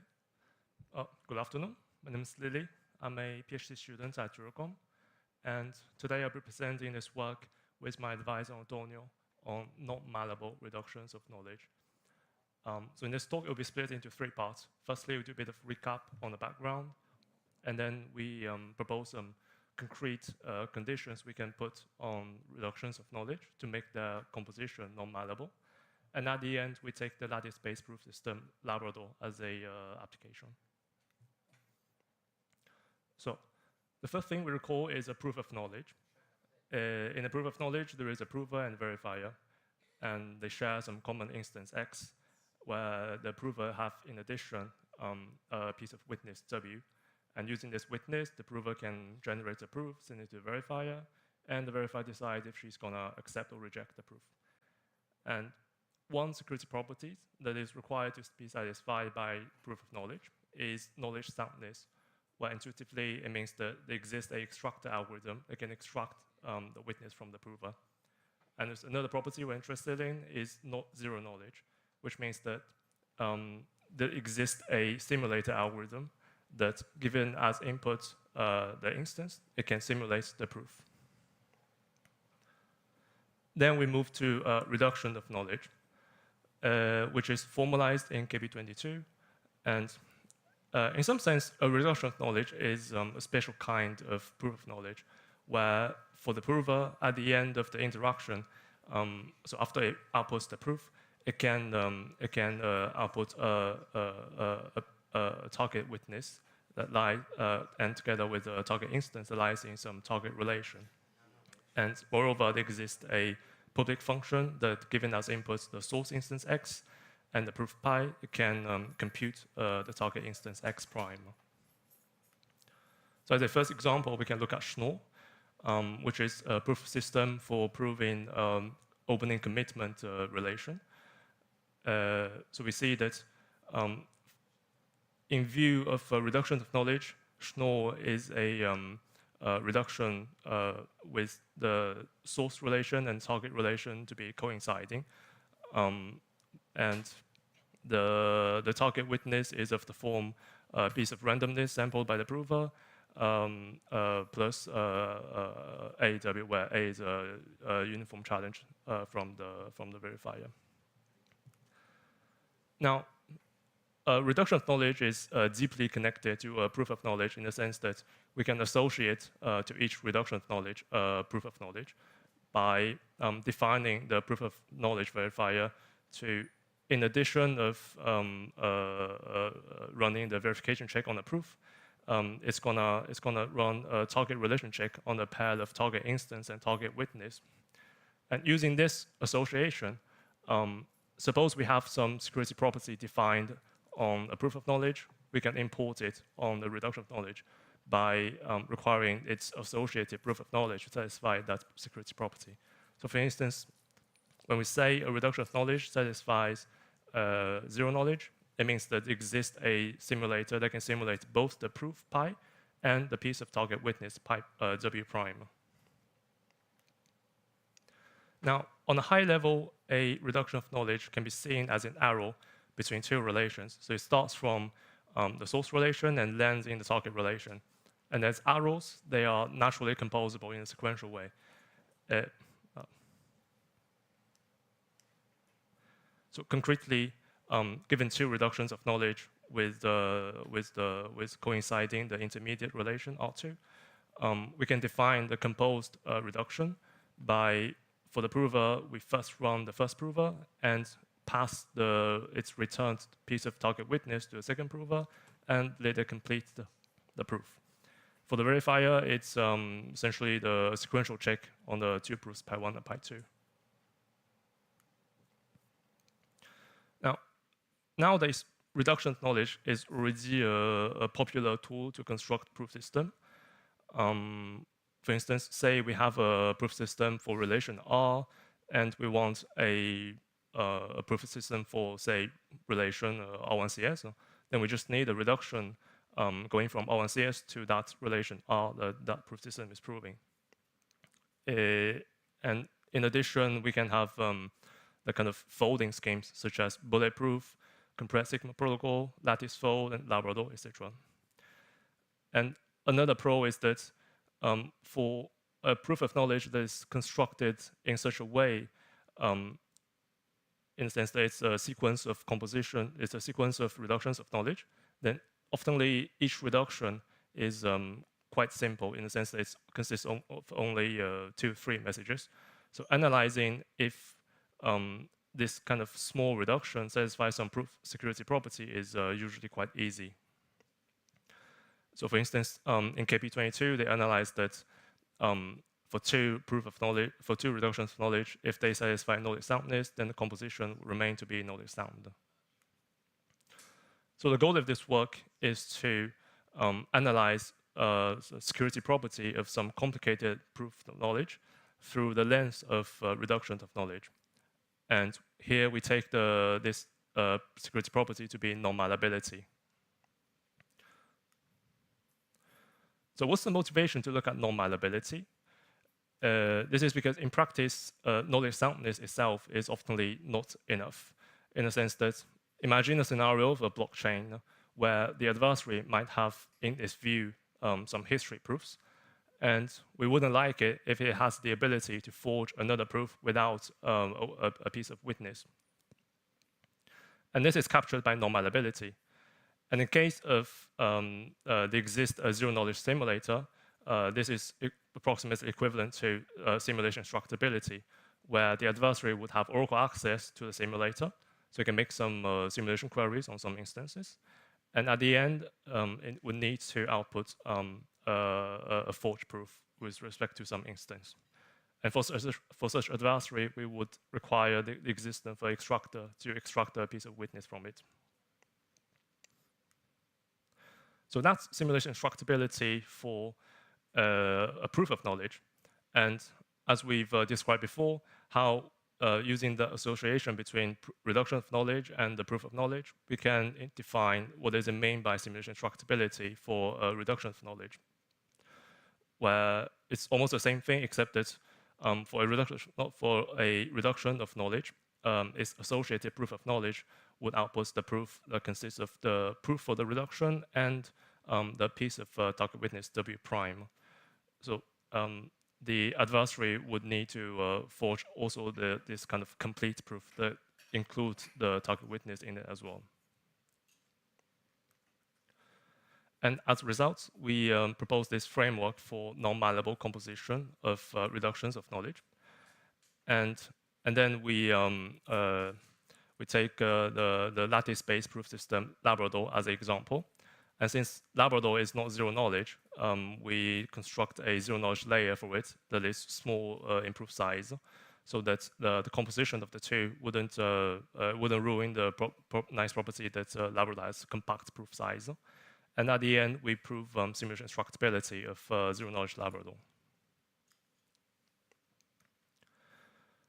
So if we recall in the game of simulation structability, we need a zero-knowledge simulator. So the first question is, how can we obtain zero knowledge on the composition of two reductions of knowledge?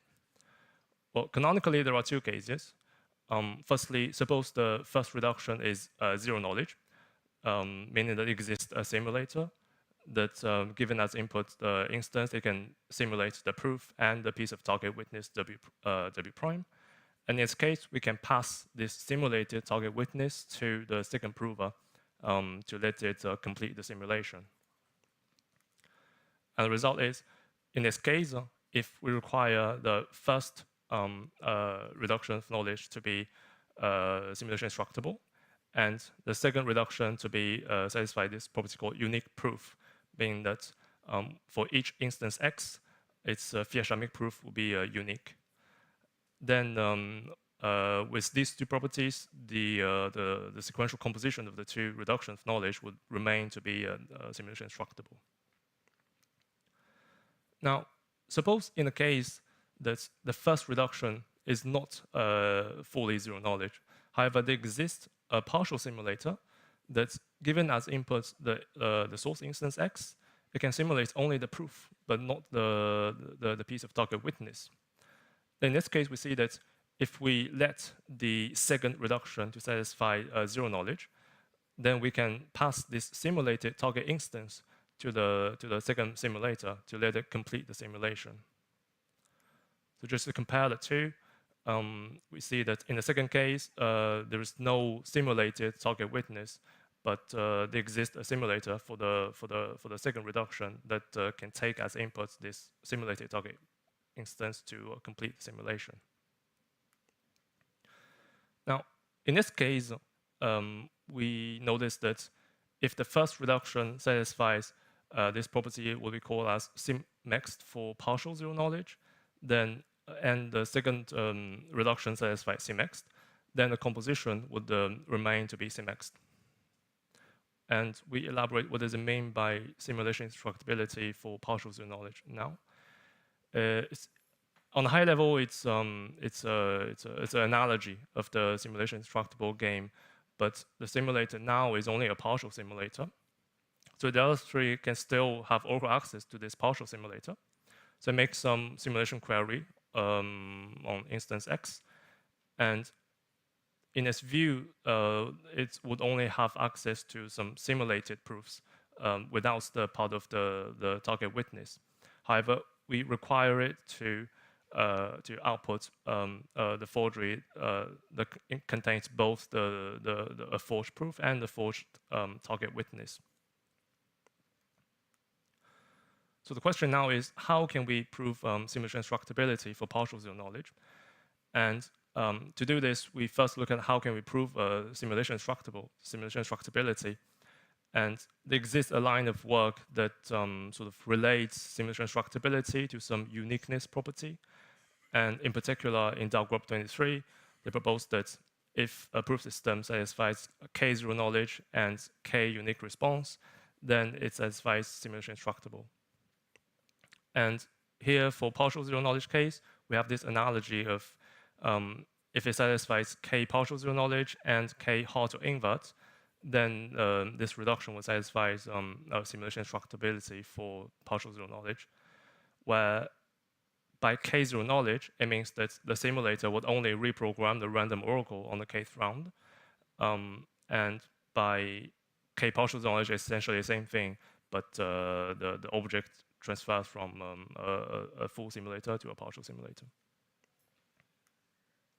So let's compare a bit the unique response property and how to invert property. And in Day1 23, they define the K unique response game as follows.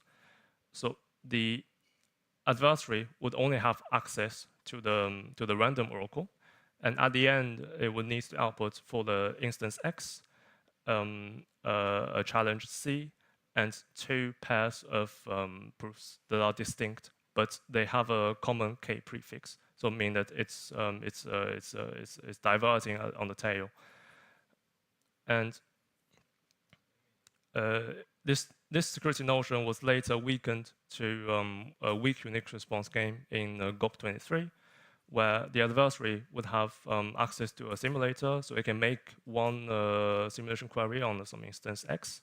And using this simulated proof, it would need to output a forged proof pipe star and a forged target witness W prime, where there needs to be distinct proofs, because otherwise you can use copy and paste. But they need to have a common prefix. And now for the hard to invert game, essentially it's an analogy of the weak Unix response game where we swap the simulator to a partial simulator. So the adversary would have all access to it, would have access to one simulation query. So it makes a simulation query on X, and since it's a partial simulator, it can only return just the proof without the piece of target witness. But this adversary would need to output a proof pi star and W star. And one difference is that we only require the forged pi star to share a common prefix with the simulation pi. But yes, but we don't. It's okay that pi star would equal to pi, because the adversary will need to output this extra little piece of target witness W prime. So as a little summary for the case 2, we have that if the first reduction satisfies K partial zero knowledge and K hard to invert, and the second reduction satisfies symexed, then the composition would be symexed. Now, as an application, we look at Labrador. So Labrador is a proof system for the relation R, where on a high level it's a function satisfiability over cyclotomic ring, and for the functions defined for the function of the form to be the sum of quadratic parts and a affine part. And moreover, this witness has a norm-bound beta. And the motivation to look at Labrador is that it's a recursive proof system, in the sense that in view of reduction of knowledge, its source relation equal to its target relation, but it's the rank of the target relation is shrinking. So we can apply this the main protocol of Labrador recursively to reach a compact proof size. And another reason is that Labrador is built in a modular way, in the sense that we can further decompose Labrador to be the composition of 3 smaller reductions. So it's firstly doing a norm check, and then doing the aggregation, and then at the end doing the amortization. And one thing we observed is that with a slight twist on the relation, we can argue that Labrador satisfies, Labrador satisfies a unique proof property. So now we need a zero-knowledge layer for Labrador. On a high level, we obtain this the zero-knowledge overall by the paradigm of ZK plus prover.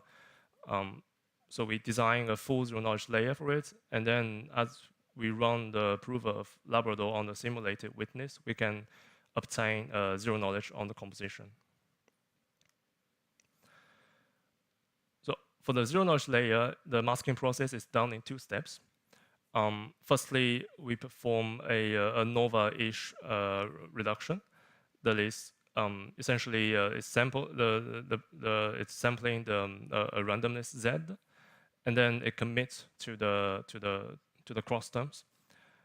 And for the source witness S after masking is of the form Z plus alpha S, where alpha is a challenge element, and zero knowledge on this element V is obtained via rejection sampling.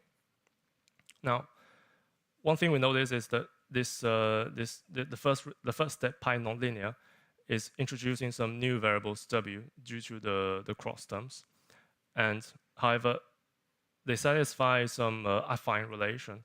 Therefore, in the second step, we use a classical sigma protocol for affine function satisfiability to further mask the variable w. And as before, after masking, it's of the form z plus alpha w, where z is a randomness and alpha is a challenge element. And zero knowledge on this element is obtained by rejection sampling.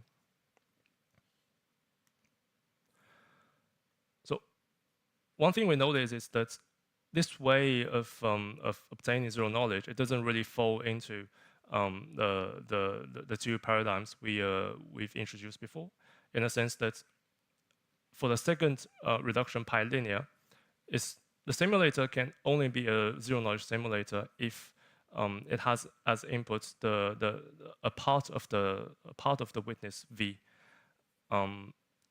and without it, it cannot be fully zero knowledge. For this part of witness v is simulated by the first simulator of pi nonlinear, and therefore we notice that this problem can be solved by defining a so-called extended relation, where essentially it's a syntactic change where we move the part of the witness v to be part of the instance, and leaving the witness to be only the w. And we can define naturally to extended relation, to extended reduction, where for pi nonlinear, it's the extended one would have a target relation to be the extended R, which is the tilde R.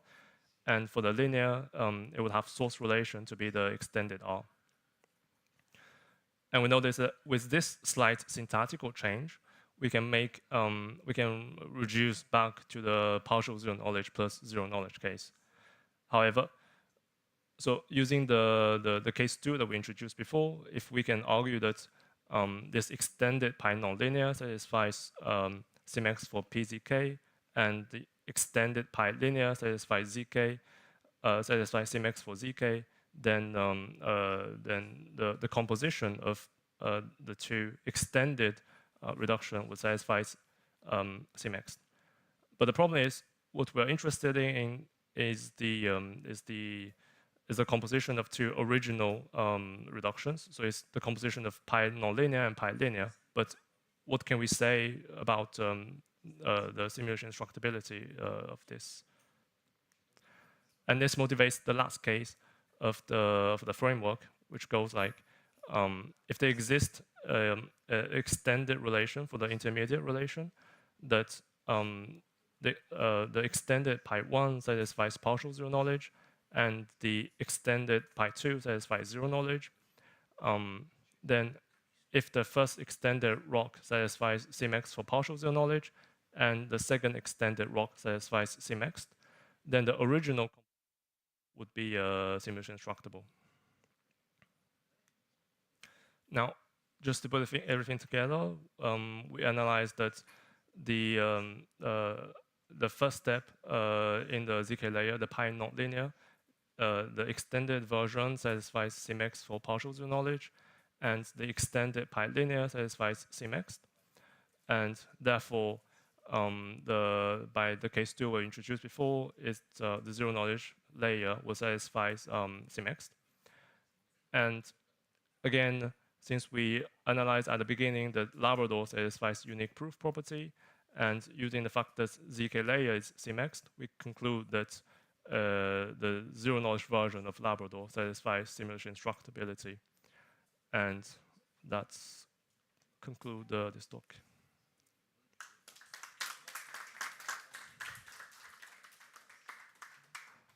Thank you, Lily. Let's see, Alberto, you may go here already to set up so we can run smoothly. And meanwhile, if we have any questions, then please ask them.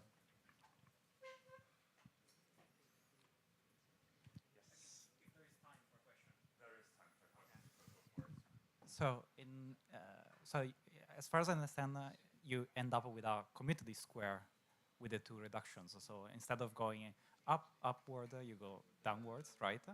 But is it really a commuted square, or do you need some constrictions or some?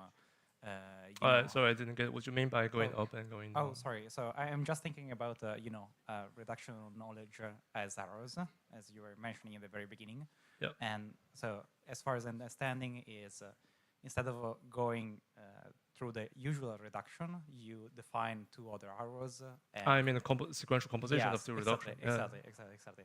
So, do you have some hypotheses for these compositions, or it's really a commutative square? Oh, so it's a general construction. it's It's a general construction. Okay, perfect. Thanks. Any other questions? Okay, let's thank Lily again.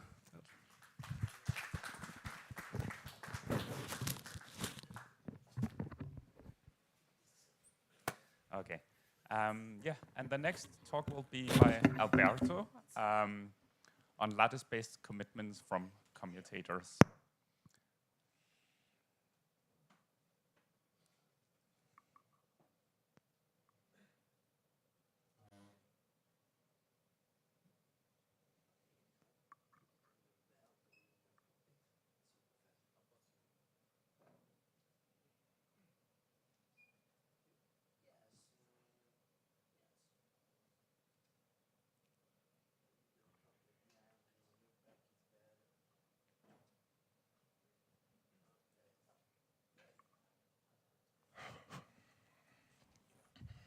All set, you need the clicker as well.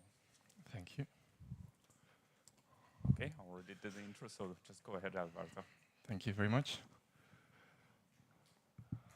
Hi, everyone. My name is Alberto. I'm here to present a paper called ABA, Lattice-Based Commitments from Commutators. This is a joint work with Andrew Mendelsohn, and in particular is a work where the problem SIS, short integer solution problem, meets quaternions. And whether the name ABBA has anything to do with the Swedish band of the 70s will be shortly revealed. Yeah. So the motivation is that in general, some of these lattice-based constructions, they use some cyclotomic ring, in particular of some conductor n, which is a power of 2. And when that power of 2 is large, then we get these jumps in dimension of the cyclotomic field over Q. And in some cases, we may want to trade off some of that security for compression, because we may have some bits of security that are not needed for our scheme. So with that,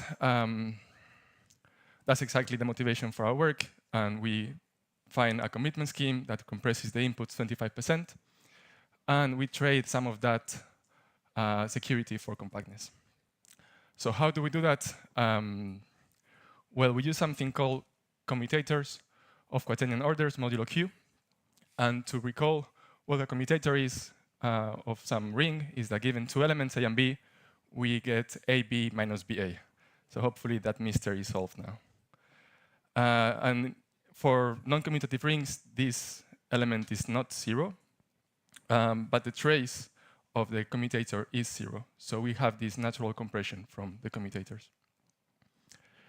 And the commutator is a function, in particular a bilinear function, which means that if one entry is fixed, we have a linear homomorphism of the second entry. And that will give us the homomorphicity of the commitment scheme. So some preliminary definitions. We start with a quaternion algebra over a number field. This is the Hamiltonian classical definition of a quaternion algebra. In our case, A and B are -1 for both cases. And what's important here is that this particular algebra is non-commutative. Now, for our constructions, we use an alternative definition based on cyclic algebras of dimension 2. And there's always going to be a field L, such that the field extension L over K is of degree 2, and we also have a degree and field extension of A over L of degree 2. And K is going to be totally real. L is imaginary. So by fixing some automorphism of this Gala group, we have some such algebra called A as well, which is our way of defining a quaternion algebra with cyclic algebras of dimension 2. And these two definitions are equivalent, but we use the second one for our proofs and constructions and so on. Because ideals and orders are easily defined, naturally defined in this cyclic algebra. So the main object of our work is this natural order, which is the simplest order that we get from this algebra, which is taking two copies of this ring of integers of L and sum them together. To wrap our minds around the particular objects that we are working with, as we say, we work with cyclotomic fields of degree of conductor 2 to the power of some number, which we call n. K is going to be our totally real subfield. And again, we have our ring of integers, OL and OK. And the algebra is the cyclic algebra that we defined earlier. Briefly, a lattice is a set of random linear combinations of some basis vectors. And we generally based our lattice problems with these worst case lattice problems. So that gives us our hardness assumptions. And in particular, we have the closest vector problem, which is that given a lattice L and some target T, we want to find the closest non-vector lattice point to this target T. And if this target T is the origin, then we have the SVP, or shortest vector problem. The SIVP, short independent vector problem, is finding some n short linear independent vectors for some n rank n lattice. So that's the worst case hard problems that we have for lattices. And then for our constructions, we want something called average case hard problems. And in particular, we have these variants of cis. The one I'm defining here is the ring cis. And as we are going to see, we have these different variants that take a different space. In this case, we have the ring, and a different function. In this case, we have the generalized compact knapsack. So basically, given some random A, which is a vector of ring elements, we want to find some short Z such that the inner product of A and Z is equal to 0. And we have the inhomogeneous variant of this, which is that when the target V is not 0. But again, the rest of the definition is the same. So just to compare our construction with something that was widely used, and a bit of history is that in 2002, Mikanki studied this function called the generalized compact knapsack for some elements in some vector of rings. And that ring in particular is this nice ring that we are going to see something shortly about it. And he wanted to show that this function has nice properties, in particular that the image is uniform, that it is a one-way function, meaning that there is no invertible, it's not invertible, and it's collision resistant. So he was able to show that this function is close to uniform when x is well chosen, meaning that it's short. He was able to show as well that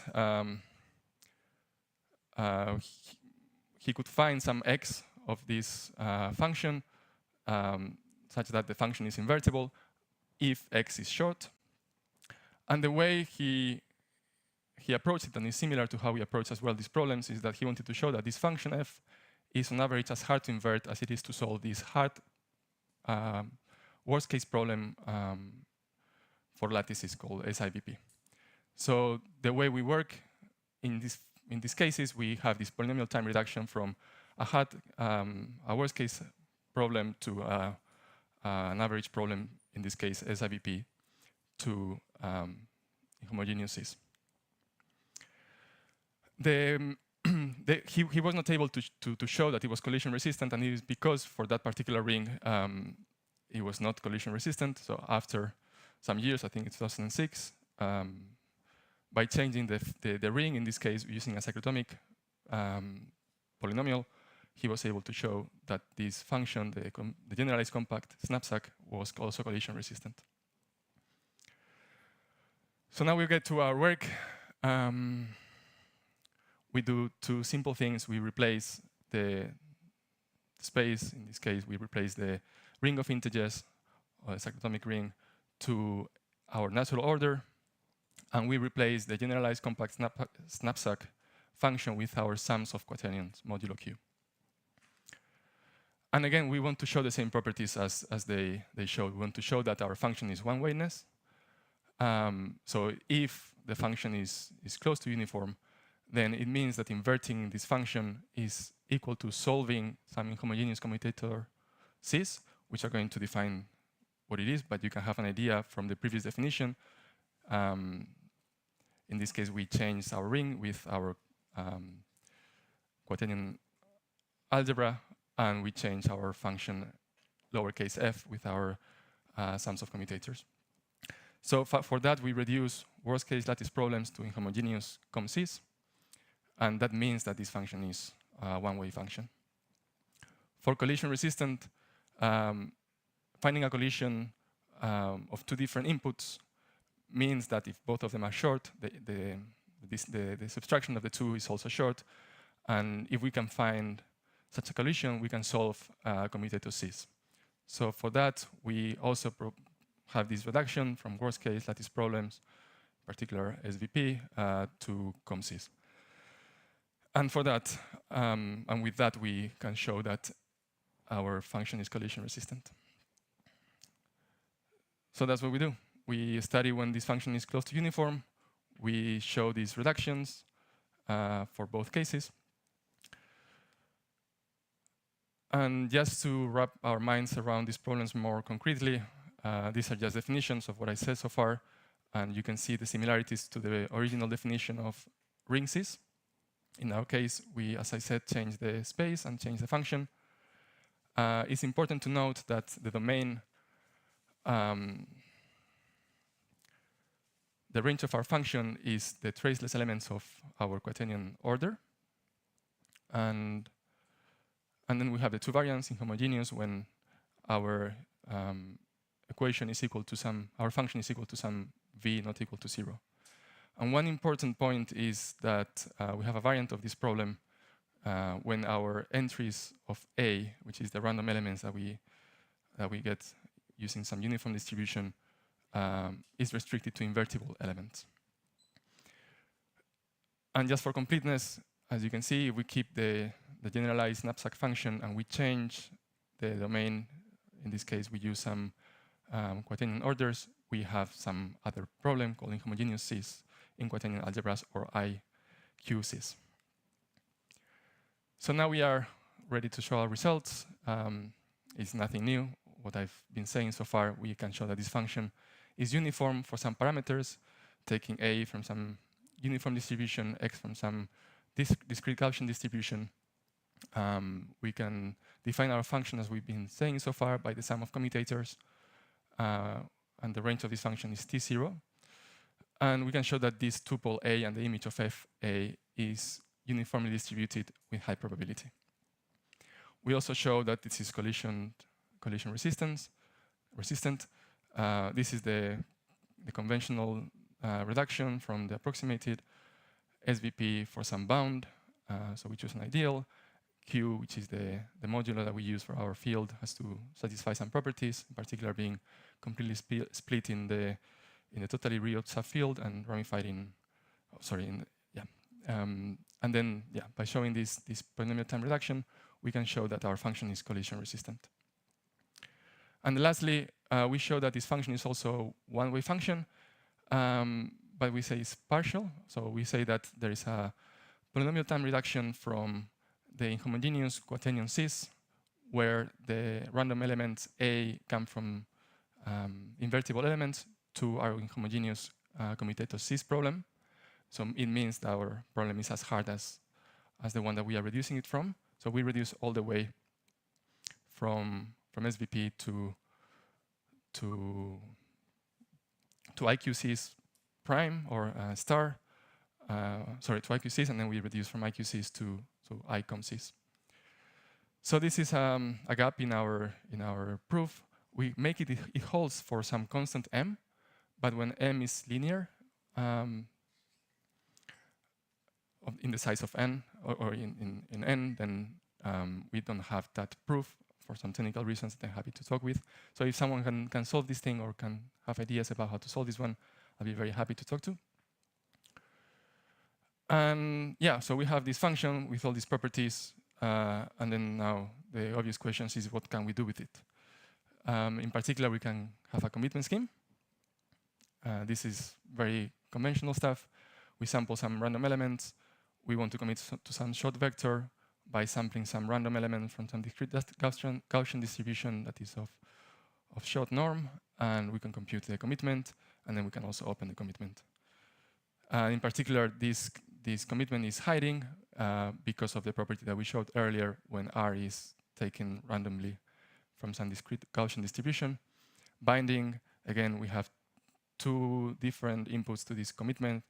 If the output of the commitment is equal, then we have the second equation, and if we can solve the second equation, means that we can solve the commutator Cs. So this function is also, this commitment is also binding.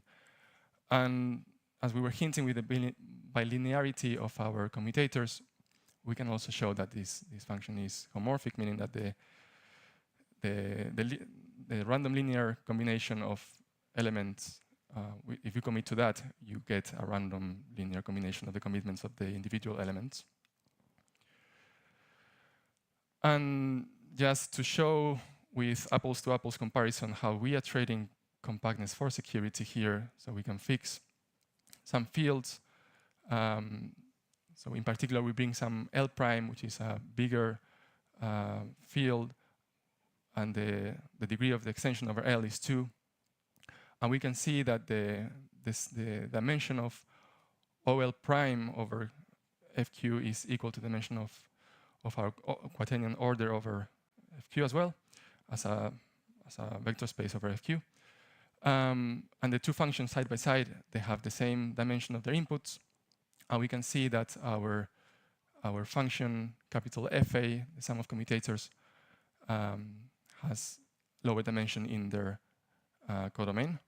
So that shows that this has extra compression, but it comes with a cost. And the cost, as we were hinting all this time, is security. And in particular, we can plug it to something like lithium or MLDSA. And we show that we get lower bits. So for the same inputs, where n is equal 512, we get a different NIST category and less bits of security. And lastly, what can we do with it? Well, we can also show that we can plug it into something like a folding scheme, in particular NEO. NEO has this bit decomposition, so we only need to do additions. And you can see that the additions is mostly the same. I mean, you can see it's almost double because of the subtraction in the commutator. So that adds an extra addition every operation. And the commitment size is, as we were claiming all this time, 25% of extra compression. And again, constructing a one-time signature is direct from this work. A blind signature is also quite straightforward. And for polynomial commitment schemes, which is one of the building blocks for snarks, the commitment size comes mainly, or the proof size comes mainly from the size of these commitments. And I believe that they will be very useful in this context as well. That's all I had today. Thank you very much.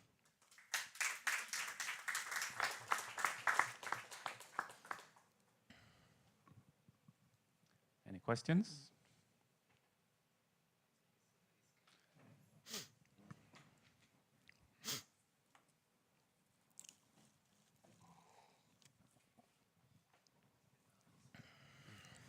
So in this final application where you're trading off security by size, what happens with NEO? Like if you want, let's say, to fix the same level of security, what is the actual gain in size? Is it still 25% or is it less? Yeah, the thing is, exactly, one important condition is that you are given some parameters, so the initial parameters, and with those parameters, you can get this trade-off, but it comes after fixing them. And if you can see that for your, let's say, your cyclotomic ring that you're using for NEO, you have more bits of security that you may want to need, or you may need or may want, then for that case, you may want to change to something that has compression. I see. Okay. More compression. Yeah. Any other questions? And this is exactly because of this jump of dimension of these cyclotomic fields that are generally used in these constructions. So you said that you instantiate like those schemes like Neo or yeah, and or Abba with the with this new commitment, but then is the non-commutativity of this quaternion algebra, like, does everything still work, like the sum checks and folding? Yeah, exactly, because we can also show that it's homomorphic in this sense. So the non-commutativity doesn't mean that the commitment scheme is that has I was just to do. curious. Yeah. I was just curious if you came into any obstacles while operating on this non-commutative ring.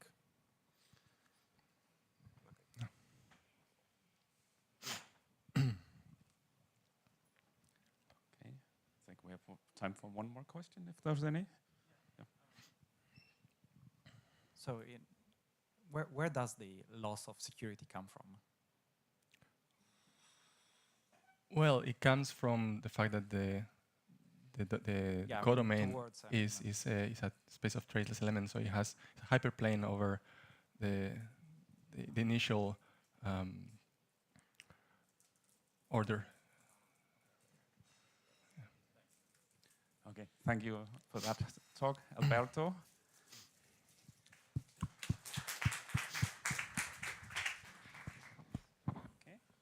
So, and the next one is by Christian, coming back from the knowledge crisis, building argument from K-prices.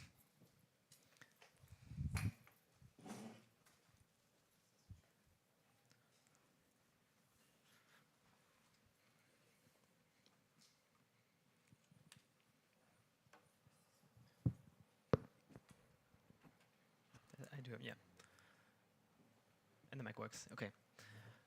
Okay, welcome everyone to the last talk in the session with a rather cryptic title. I'm going to explain what this means, but I want to talk about how we can build arguments from KPRIs. I'm Christian, I'm from EPFL, and this is joint work with Jonathan Boodle from IBM Research in Zurich and Ziguan from EPFL. They're both also here at the workshop. So we're here because we care about arguments, and a typical way to build arguments is to combine two building blocks, an interactive oracle proof, an IOP, and a commitment scheme. And in full generality, the IOP can be functional, meaning that the prover sends proof strings, and the verifier can have oracle access to these proof strings in the form of functional queries. So for example, it can do inner products of its query with the proof string, or polynomial evaluations, or many more things. And correspondingly, the commitment itself is also functional. So you can commit to a long proof string as a short commitment, and then the prover can give an opening proof that the commitment, when kind of evaluated at the query, gives the opening Y and commits the verifier of that. So these are the building blocks that we need. I want to focus on the crypto part of the commitment itself. We have many functional commitments, both pre-quantum, bulletproof, Story, KZG, and post-quantum, Greyhound, lattice bulletproofs, new approach based on sum check, many, many more. Interestingly, we can split those into two groups, specifically by whether they have kind of very few rounds, ideally kind of if they're non-interactive, or if they have more rounds. Say, for example, they have logarithmic limiting rounds, if you have some kind of sum check or some folding happening. And having very few rounds, or even being non-interactive, has a lot of advantages. Typically, this leads to very short proofs. It's more recursion friendly because you don't have to do Fiat-Shamir as often. And conceptually, in theory, it's also very nice to see how far you can go, removing interactivity from your crypto thing and shifting everything to the kind of information theoretic part of your protocol. And you'll notice that the bottom right quadrant is suspiciously empty. So in this work, we wanted to explore and see if there exists non-interactive lattice-based functional commitments that we can actually use to build arguments. And I'll explain a bit why this is non-trivial and why it's not immediately clear that these things exist. So that's the plan. So our high-level goal is to apply this kind of generic theorem that says if you have a knowledge-sound FIOP, in this case we'll focus on the linear IOP because we want to work with lattices, and lattices are basically linear algebra, so linear queries are very natural classes of queries to support.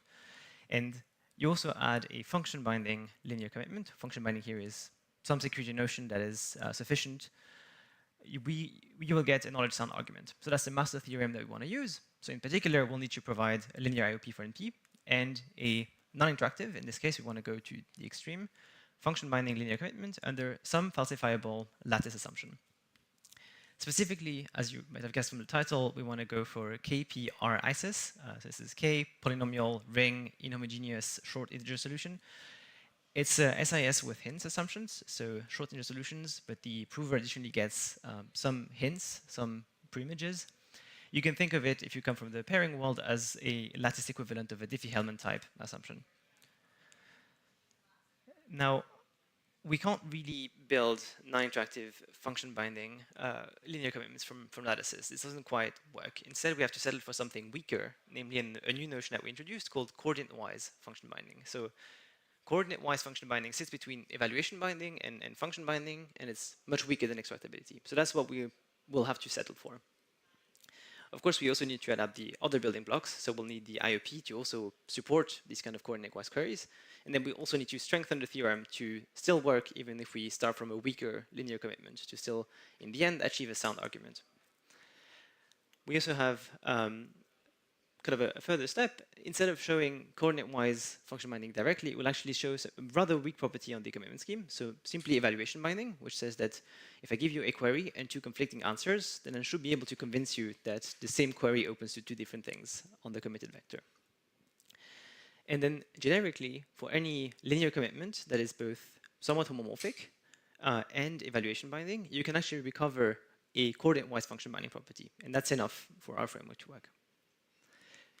And finally, as some goodie, because we also want to have sublinear verifier time, we also focus on the holographic setting for the linear IOP, and we also boost the theorem further to handle holography and give you a pre-processing argument. So that's the roadmap. I want to talk mainly about the commitment scheme itself and this kind of generic lemma.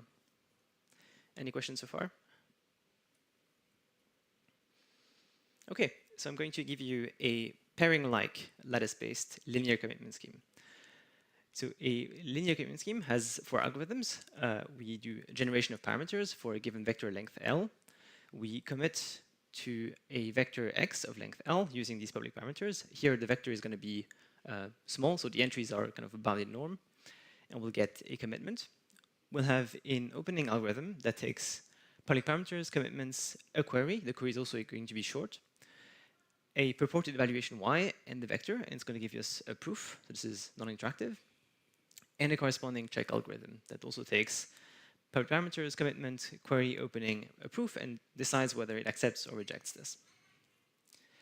The scheme I'm going to present is actually a simplification optimizations of the Orb-Weaver commitment scheme in FLV23, which itself is an optimization of the ACLMT22 commitment, which itself is kind of a lattice equivalent of pairing-based constructions that were kind of pre-existing before KZG for some historical context. So to do generation, we're going to sample some ring element V. So we work over some polynomial ring RQ. V needs to be invertible. That's why it's from RQ star. And then we're going to use pre-image sampling to sample some short vectors UI with the property that for the public vector A, when we do the inner product of A and UI, we get powers of V, both negative and positive powers of V. And then the public parameters are just going to be A and V and a bunch of preimages. And so we'll send U minus L minus 1, all the way to U minus 1, and then U1, and then U all the way to L minus 1. We won't send a preimage of V to the 0 of the unit. So that's going to be kind of excluded, but you'll see everything else as a prover. To commit, we'll just take a linear combination of the entries of X with powers of V. And for opening, we'll consider the following formal polynomial. So it's a Laurent polynomial, so it has both negative and positive powers. And it has this specific factorization. The first part on the left encodes X with positive powers of X, and the second part encodes the query Q with negative powers of the variable X. And if you multiply everything out, you'll see that the constant term here is going to be the inner product of the query and the vector. So it's exactly the Y that we actually want to open to, plus a bunch of cross terms. And in the proof, we'll kind of commit to the cross terms using the short preimages that we have in the public parameters. So we'll send a linear combination of the yi ui for all the yi's except y0, which encodes the opening. And then for the check, we'll check some norms, as is usual. So the proof and the opening both have to have bounded norm. And then we'll check the following linear query. It's not too important what it is, but it's pretty simple. You'll check that PF is actually a pre-image under this linear map defined by A. And when you add y to S, you should recover Cm times QJV1J. Roughly why we do this is, you can work out completeness. In yellow, I show things related to the commitment. In green, things related to the query. In blue, things related to the cross terms. And in pink, the things related to the opening. And you can see, if you have both colors on the 4 colors on the left and 4 colors on the right, roughly things match up. And so if this is actually the opening, then the check is going to pass. So that's the commitment schemes. Any question on the definition itself? Okay, then I want to convince you that this commitment scheme is evaluation binding under the following lattice assumption. So this KPR ISIS. This assumption says that it's hard to find a short vector U star and a short kind of slack factor S star, which is non-zero, such that U is a pre-image of S under this map A, even if you've seen the public parameters, which include a bunch of pre-images for unrelated targets. So in particular, S star here does not depend on V. This is really kind of, we're actually trying to get the adversary to find the preimage for the unit 1, and we're allowing it some fudge factor S star to maybe do some magic during the reduction. And then the proof of evaluation binding is actually quite easy. So assume that you're given a single query, 2 conflicting openings, and 2 proofs for these openings. You can actually subtract the verification equations, and you get that A inner product with proof minus proof star actually will map to y prime minus y. And so you directly have your U star and S star for the k-prices solution. So that's kind of a rather elementary proof. So we're kind of on the left with evaluation binding. Unfortunately, that's in general not enough to give you secure arguments. So in general, what we know is that function binding at least suffices. It's unclear if it's necessary, but we have reason to believe that it is necessary in general. And you can have stronger properties all the way to extractability, but these are even harder to achieve. So with k-prices, we are here for this commitment scheme. We can look at a slightly different schemes, the ones that were introduced in earlier work, where you can initially add some commitments, and then under a knowledge assumption, you can actually show that it's extractable by just looking at the commitment and assuming that you can magically recover what was committed using the knowledge property of the assumption. Now, knowledge assumptions in lattices are usually pretty tricky, and at least this one was kind of morally broken by Wee and Wu, so we have reason to believe that this is not really something that we can do to show security. So the question is, okay, can we actually build arguments from this? It's a nice linear commitment scheme. It's not trivially broken. Is it strong enough to build arguments? Unclear. And actually, this is a common pattern in these kind of non-interactive commitment schemes from lattices. If you want to open to linear functions or polynomials or functions in general, it's very easy to show evaluation binding. And we don't really know how to go further than that for function binding, say, let even extractability. So we're going to, this explains also the title. So we want to kind of come back from this knowledge crisis, which was a pun by the paper that introduced the assumption, and show that the falsifiable k-prices assumption is actually enough. And we're going to do this by relaxing the property that we want to achieve. So we're going to go from function binding to coordinate-wise function binding. So I'll sketch the reduction. Suppose you're giving a commitment and then a bunch of queries, openings, and proofs, say from 0 to L. And these satisfy 2 conditions. So first, all the proofs are accepting. And second, they define kind of a system of equation that is not satisfiable. So for every purported vector x that you can give me, there's going to be at least one index for these queries and openings that is going to be inconsistent with this vector. And then we want to have an evaluation binding output. So we want to have a commitment, a single query, 2 openings and 2 proofs, so that the proofs verify and the openings are distinct. And for this, we're going to require something on top of our queries. So we also require that the queries have a specific form. Namely, they're going to have this coordinate-wise predicate applied to them. And this means that there is kind of a central vector, Q0, and then all the vectors after that, Q1 to QL, are going to differ from Q0 in exactly one index, namely the ith index. So if you subtract Qi and Q0, you'll get delta I times the indicator vector for the ith entry. And furthermore, this kind of delta I, this difference between these two queries, is going to be invertible in the ring. And it's also its inverse is also going to have low norm. So we can leverage this property to kind of solve more efficiently for pre-images. That's the first that we need. The second one is we need some kind of limited homomorphism of the scheme. Here I'm just writing homomorphism everywhere. This is lattices, so it's going to be somewhat homomorphic under suitable norm bounds, but I'm going to ignore those for the purposes of this talk. So roughly how we'll do this, we'll compute these quantities here. So we'll always subtract the ith entry and the 0th entry, and then we're going to multiply by the inverse of delta I, which is this difference between these two queries. So for the query, we'll get delta I inverse Qi minus Q0, and that's going to be the indicator vector by the coordinate-wise predicate. Then we can do the same for the openings, and that's going to give you some quantity that we can call xi, and then some proof. And by homomorphism, because kind of all the query answer proofs were accepting, the linear combination is also going to be accepting under suitable norm bounds. And what this is saying really is that you have a valid proof to open the indicator vector at xi. So you know that there should be a vector whose ith entry is exactly xi. And so using this, we can set x to be this purported vector that we want to attack. Then we can find some index in all of these queries that we have so that the query and the answer disagree for this vector. And then we can use homomorphism again to compute a conflicting opening for the same query. So we'll kind of compute the query Q here by just kind of combining these indicator vectors with the coefficients. We'll get a different opening y prime, which is different from, by assumption, and then some other proof that is also going to be somewhat short. And that's going to be exactly what we need for evaluation binding.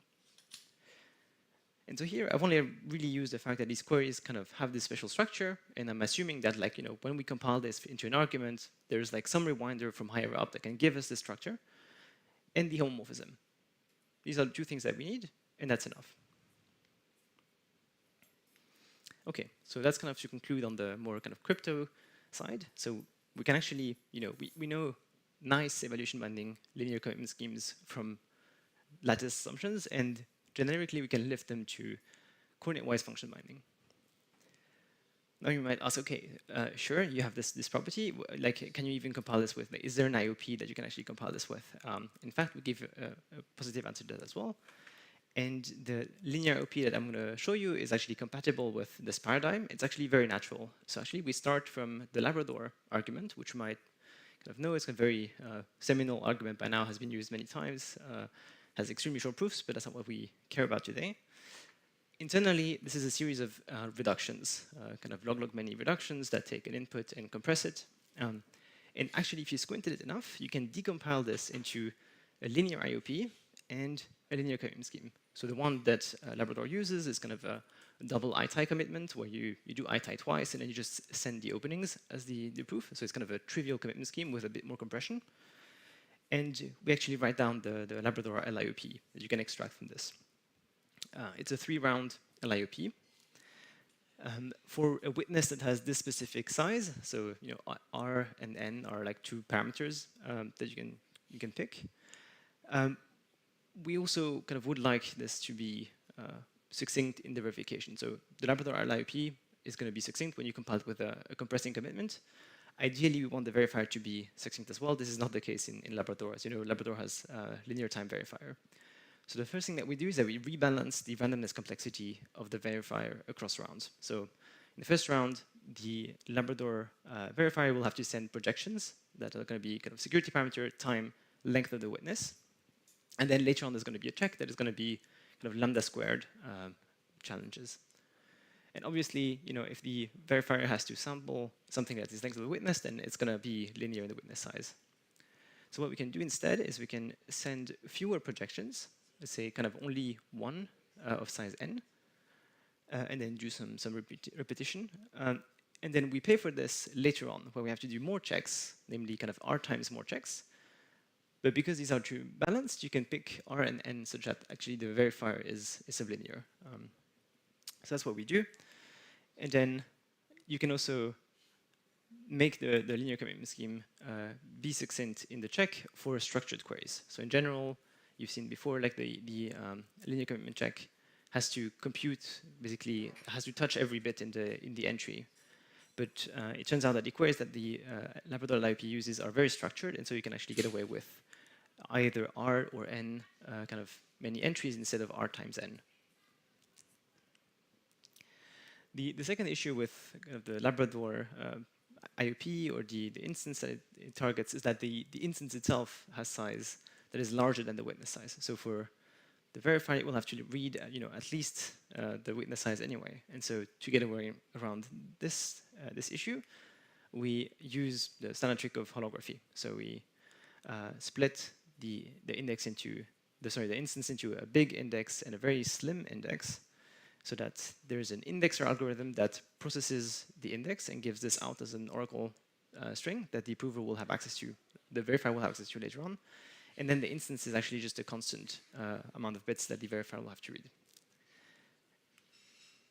And in the end, I'm not going to go into the details, but you can show that actually the queries that the Labrador construction uses actually satisfy this coordinate-wise predicate. So it's also plausible that there's many other constructions out there that use the same kind of trick that are directly that you can directly instantiate with this commitment scheme or any other commitment scheme that also satisfies coordinate-wise function binding.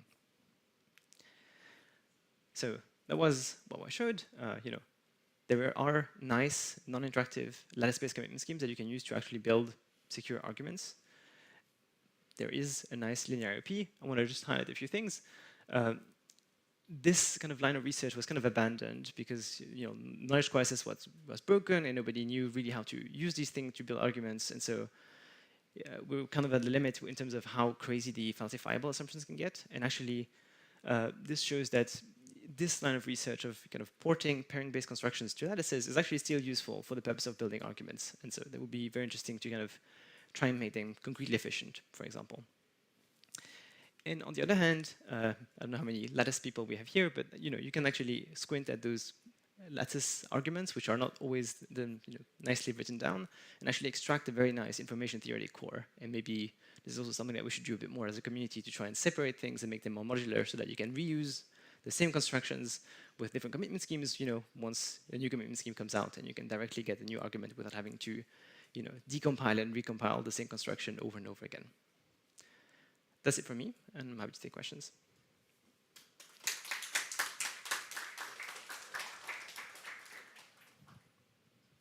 Any questions?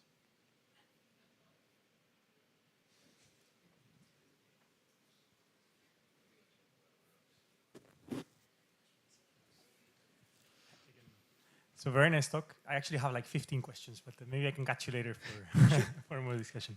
But just for now, this notion that you introduce, which is coordinate-wise function binding, sounds a lot to me like of having a somewhere extractability kind of flavor. Have you thought about this? Sorry, somewhere extractability. Are you familiar with, or have you thought about if this relates in some way?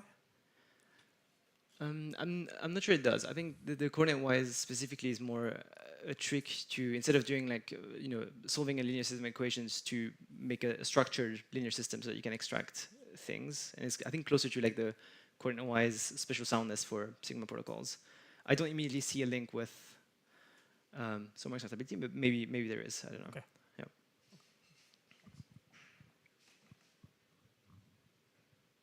Any other questions? Besides the 15 different questions.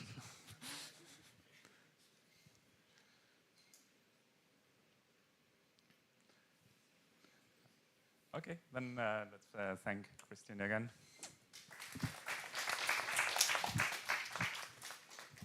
We'll have a break now. Coffee break, signori, ok.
So, okay.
Okay, everyone.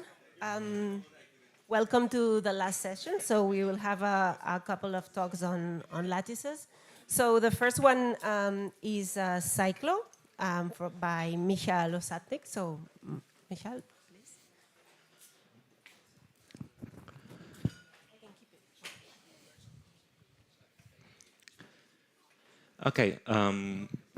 Okay. okay how it feels. Okay, thanks for introducing. So I am Michał, and I will be talking about Cyclo, that is lightweight lattice-based folding via partial sum check. And this is a joint work with Albert, Helger, and Urmas. So,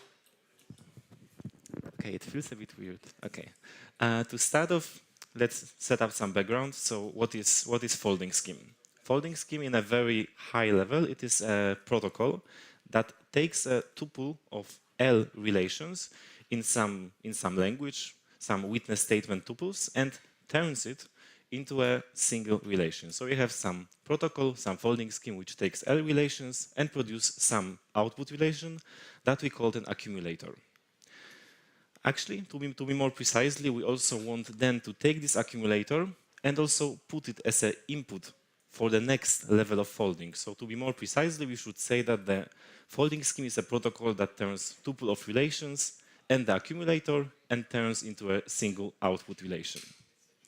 And why are we doing that? We have multiple reasons. So maybe we want to build something which we called incrementally verifiable computations, when together with the folding statement, we want to fold also the whole verifier circuit and basically build constant size unbounded proof. Why not? We may have some generalization like proof carrying data, or we can also use it for snark preprocessing. So we have some gigantic statement that we don't want to apply our snark on it, but first we may want to fold it a little bit to reduce the size and then apply our snark. And what are the properties of the folding scheme that we care about? So, of course, it has to be correct. We care about completeness of the protocol. And also we have some security properties that are pretty standard in this world. So when we talk about soundness, we speak of the language of extractability.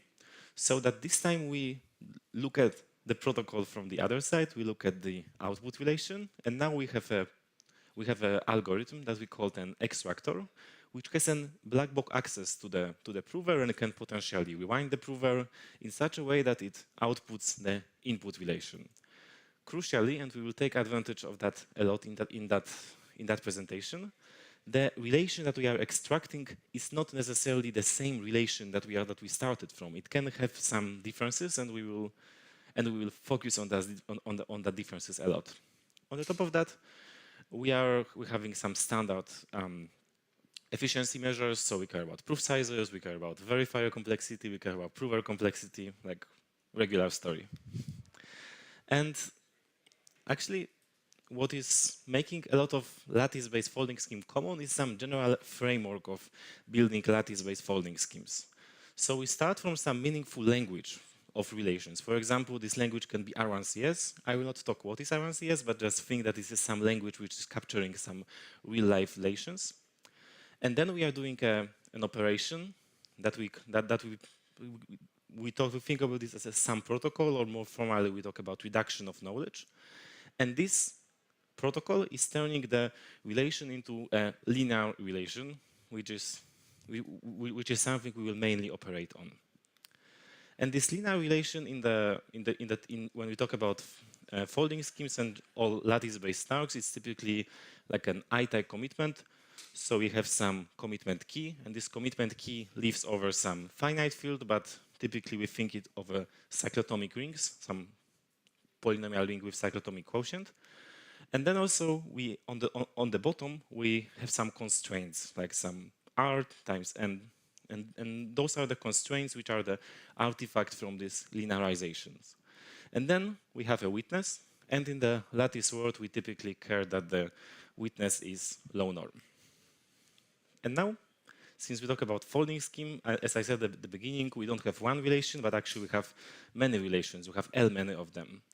So now if we have L many of them, and we want to apply this linearization step individually, it happens and that we end up with the relations which are slightly different. For example, that this M is the same, but this R, which is like an artifact of this linearization, is different. So we would like to do something to make them similar, to make the left-hand side the same, so that we can apply folding. So how do we do it? Here we are talking about. I want to introduce the sum check protocol.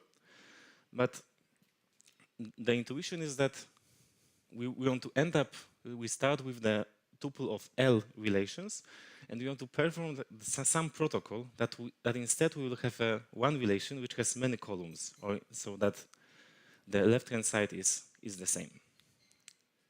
So how do we do it? We take out this constraint that was first at the bottom, and we write it down as some vector matrix constraints. And now, instead, we think of it as a language of sum check. So with this tilde, we denote the multilinear extension.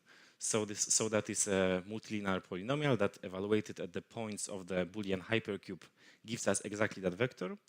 And we observe that upon aligning dimensions, this equation can be rewrote as this sum check claim. And now we can think that we don't have many, but again we have, for example, 2. But think of L many relations. And now we perform this sum check, or more precisely parallel sum check, with the same randomness, so that we end up in the evaluation claim, which is now crucially shares the same randomness here. And now, if this site can be inspected directly by the verifier, we end up that this point R here is exactly the same for all relations. And now, if we instead replace those random points R with the same point, we observe that those sides are the same. And now we can glue them together, and we are ready to perform folding. And folding is a protocol that the verifier samples some short challenge, and now the many columns of the right-hand side and many columns of the witness can be combined together via this random linear combination.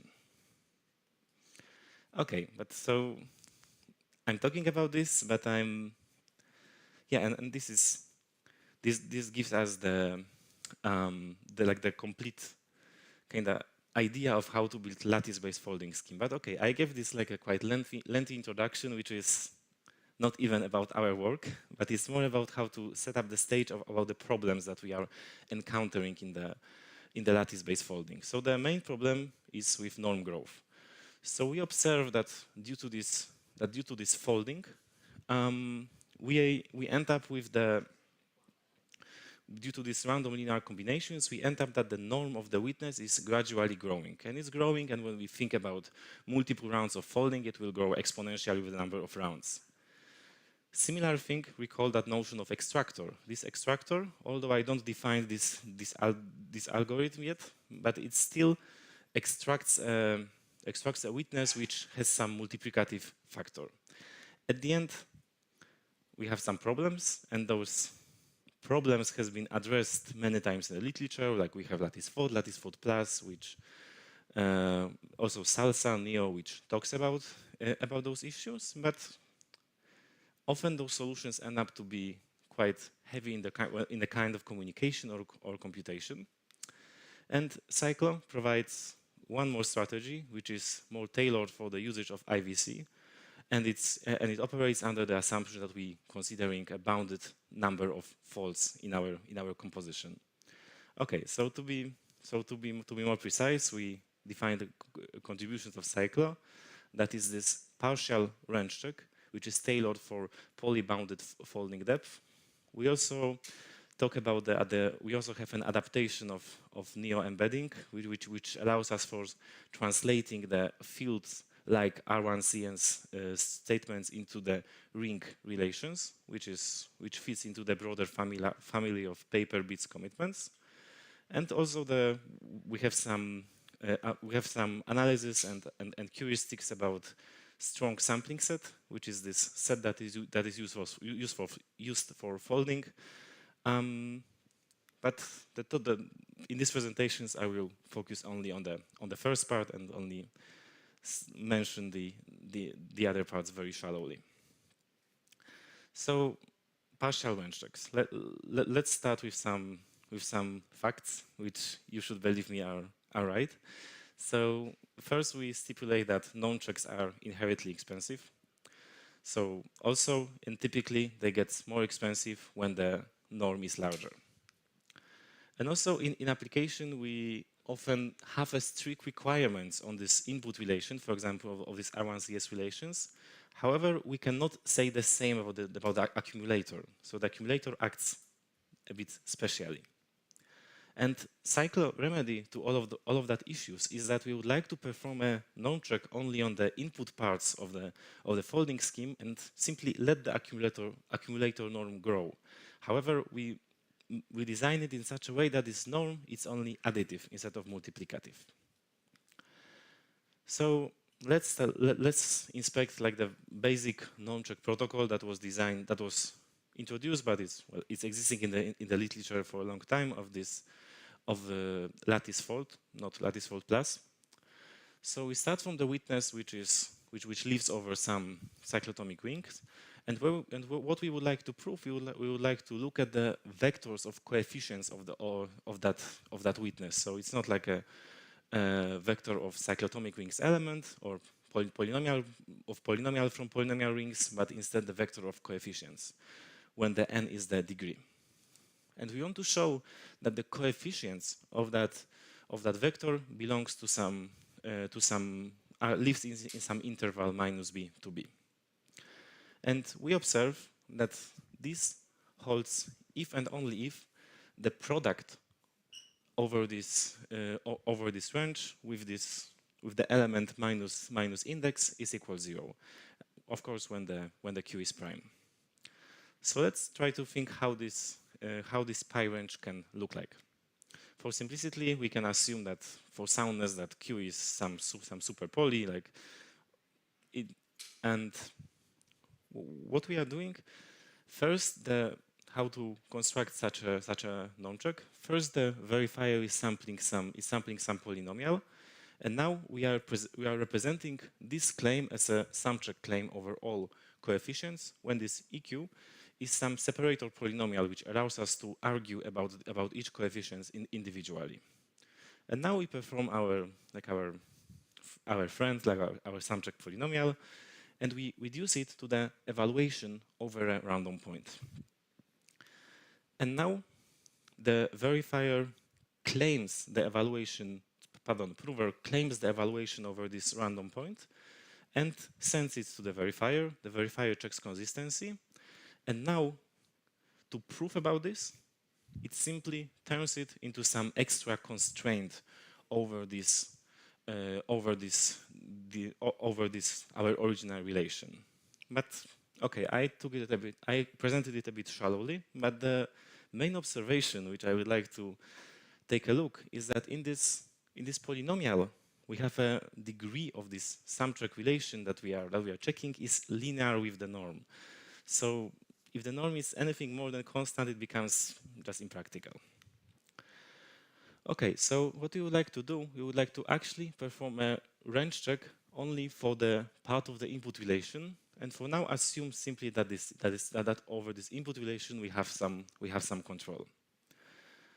So it brings more issues. Like we range check only this part, but we still didn't argue about this norm. Like, okay, if we range check only this input part, why does the norm of the both extraction and correctness does not grow aggressively? So let's take a look at the folding norm. So remember this image that now we wanted to perform folding. So what happens? We just take some random challenge, and then our protocol PyFold turns into some output relation. And now, if you think about this, then this challenge comes from some challenge distribution. But what we can say about this challenge distribution is that this is over some norm, but we would like to pay a particular attention to the first element. And actually, what we can do is that for folding, it is enough to sample all the coefficients except from the first one from some challenge distribution, but the first one can be simply set to 1. And this way, if we treat the accumulator as a first column, we start from some norm that we track separately, B0. And now, we observe that if in the other columns we have some very low norm, practically we can think of some constant, then the output is only again growing by some constant. So after performing one round of folding, we have the norm growth we have the norm growing only by some additive constant because of how carefully we are setting the challenges. And now we are thinking that if we executed this folding scheme many times, then the norm growth is only linear with the number of folds. Okay, so we talk a bit about correctness, but let's take a look at this more difficult part, that is the extraction process. So yeah, we have some algorithm, we have this extractor, and now we would like to design this extractor. So in this extractor, for each columns 1 to L, and I'm counting from 0, so excluding this one, we are using the same argument as we use typically, so using some coordinate-wise forking, rewinding, and we end up with some witness here, which is potentially of a larger norm. But then on those parts, we think ahead that here we actually we executed before this subprotocol, this pi range that is arguing about about the norm of this witness. And only after thinking about this, we look at the accumulator. So now, since we have this range argument on those parts, in the accumulator, we can simply take a look at any accepting transcript and observe that if we have norm of our output, if you have our output witness, and we have witnesses for all of the columns except the first one, then we can simply extract the first one by doing some algebraic like addition and multiplication. So, and from this, we again take a look at the norm. So we start with this witness of the output norm beta out, and now we observe that this extract norm is again growing by only by the additive factor, so the number of columns, then the norm of that was explicitly ranged times some expansion factor of this challenge set. So now again we observe that if we have t many rounds, the norm of the accumulator grows only linearly with the number of rounds. So putting it all together, we start from accumulator of some low norm. After t rounds, it grows only by some linear factor in t. And then in the extraction, we get also only linear impact. So we observe that the impact is only, in both correctness and extraction, is only linear. So now, this is the main contribution of Cyclo. So now let's answer to this question that probably you are thinking that, okay, what if our witness is initially not very short? Here we are giving one more protocol that is maybe okay. So what if the witness is not short? Like the typical solution that you can come across in the literature, that we simply want to take a witness, apply some decomposition so that we end up in the multiple columns of the witness and the multiple, but then we need to also have a multiple column. We need to send commitments separately to that column. And this is pretty communication heavy. The Cyclo proposes a bit different solution. Like instead of performing this decomposition and stacking the columns horizontally, we want to instead take this witness, perform an extension, which we called, just to separate it from the composition. We want to instead decompose it and stack the decomposed witness together, and then commit it under a different commitment key. And when G is this decomposition gadget. And now we have only one column to be sent, and further, we instead of we need to argue about the consistency of this extension. So we stack this matrix at the bottom, and with this composition gadget, perform some random linear combination, and this simply becomes again one more constraint in our system. So we put everything together, and for the same parameter set that is observed in lattice fold plus, that we view as a state of the art of lattice folding, we observe that we get around 3 times improvement in the proof size, and we also did some estimates of the heavy parts of this protocol, that is computing this extension commitment versus computing the double commitment of lattice fold plus, and we also have some 3 to 4 times improvements for the concrete parameters selected in the lattice fold plus paper. And okay, I also want to give some short overview of some limitations of our approach, like when to use it, but also where not. So if you remember from the previous slides, the accumulator has now kind of special role. That is, that we need to make sure that this is preserved from being combined with some random challenges, so we can get this additive growth in the norm. It is okay for the incrementally verifiable computation style, when we can always think about this accumulator just accumulating the new batch of our computation. So yes, so we have this accumulator, and then we want to perform some range checks on this input relation. So we get new accumulator, and we repeat that process again and again. And now in the extraction, we can have this argument. However, what if we don't have this case? What if, for example, we have some computation which requires some branching, some merging? We have some branches of computation which has to be like joined together. Then it may happen that we have, for example, 2 accumulators, if you think about more proof carrying data context. And then we have an issue, because here we need to combine it with some challenge, and in the extraction we get some growth. Yeah, sorry.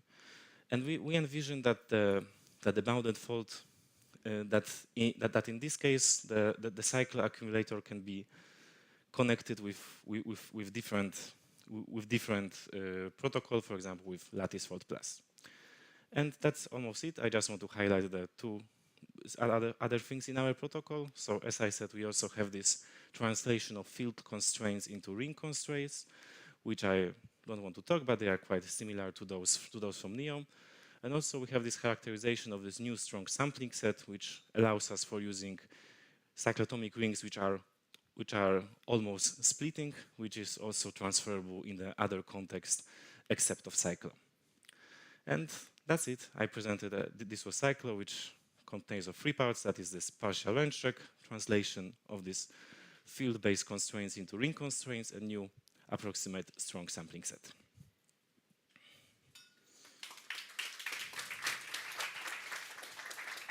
Okay, thank you very much, Michael, for this nice talk. I think we have like time for a very short question while the next speaker comes to the front. No question. So maybe let me ask you, how far do you think, like how much better do you think your techniques can get, like concretely, or you think this is like this route is?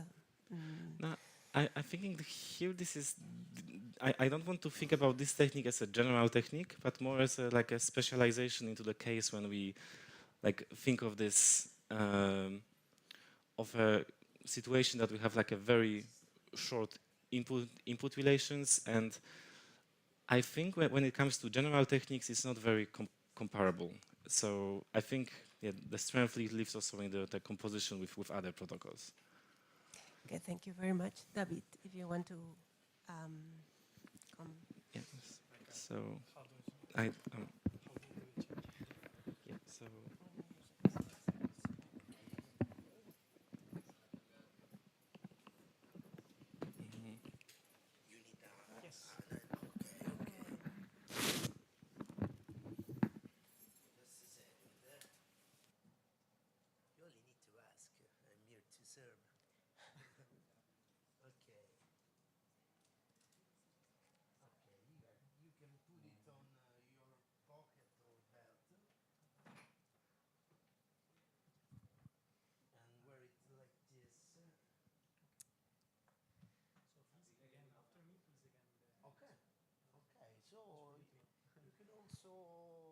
okay. We can put another microphone. Well, and now down your t-shirt.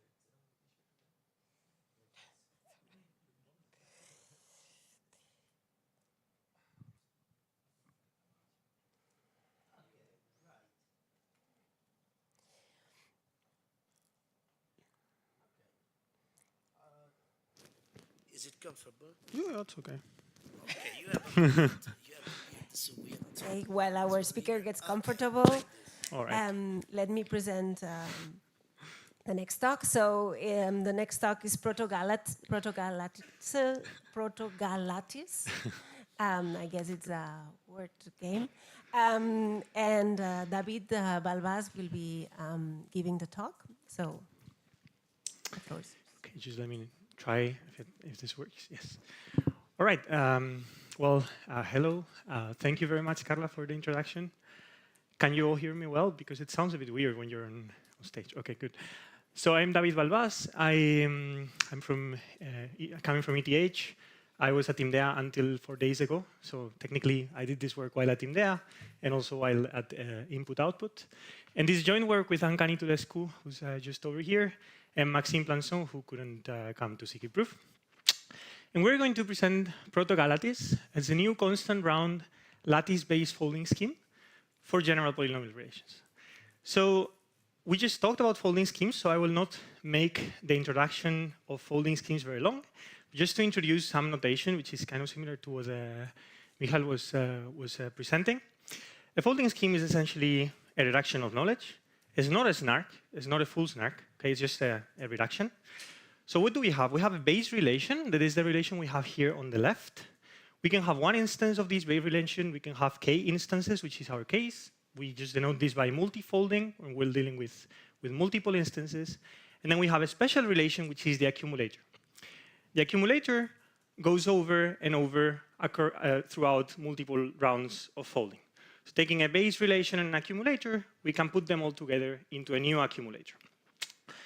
Essentially, the base relation has an instance, which is known to both the verifier and the prover, and a witness, which is only known to the prover. And an instance is generally going to be a commitment to the witness, an homomorphic commitment.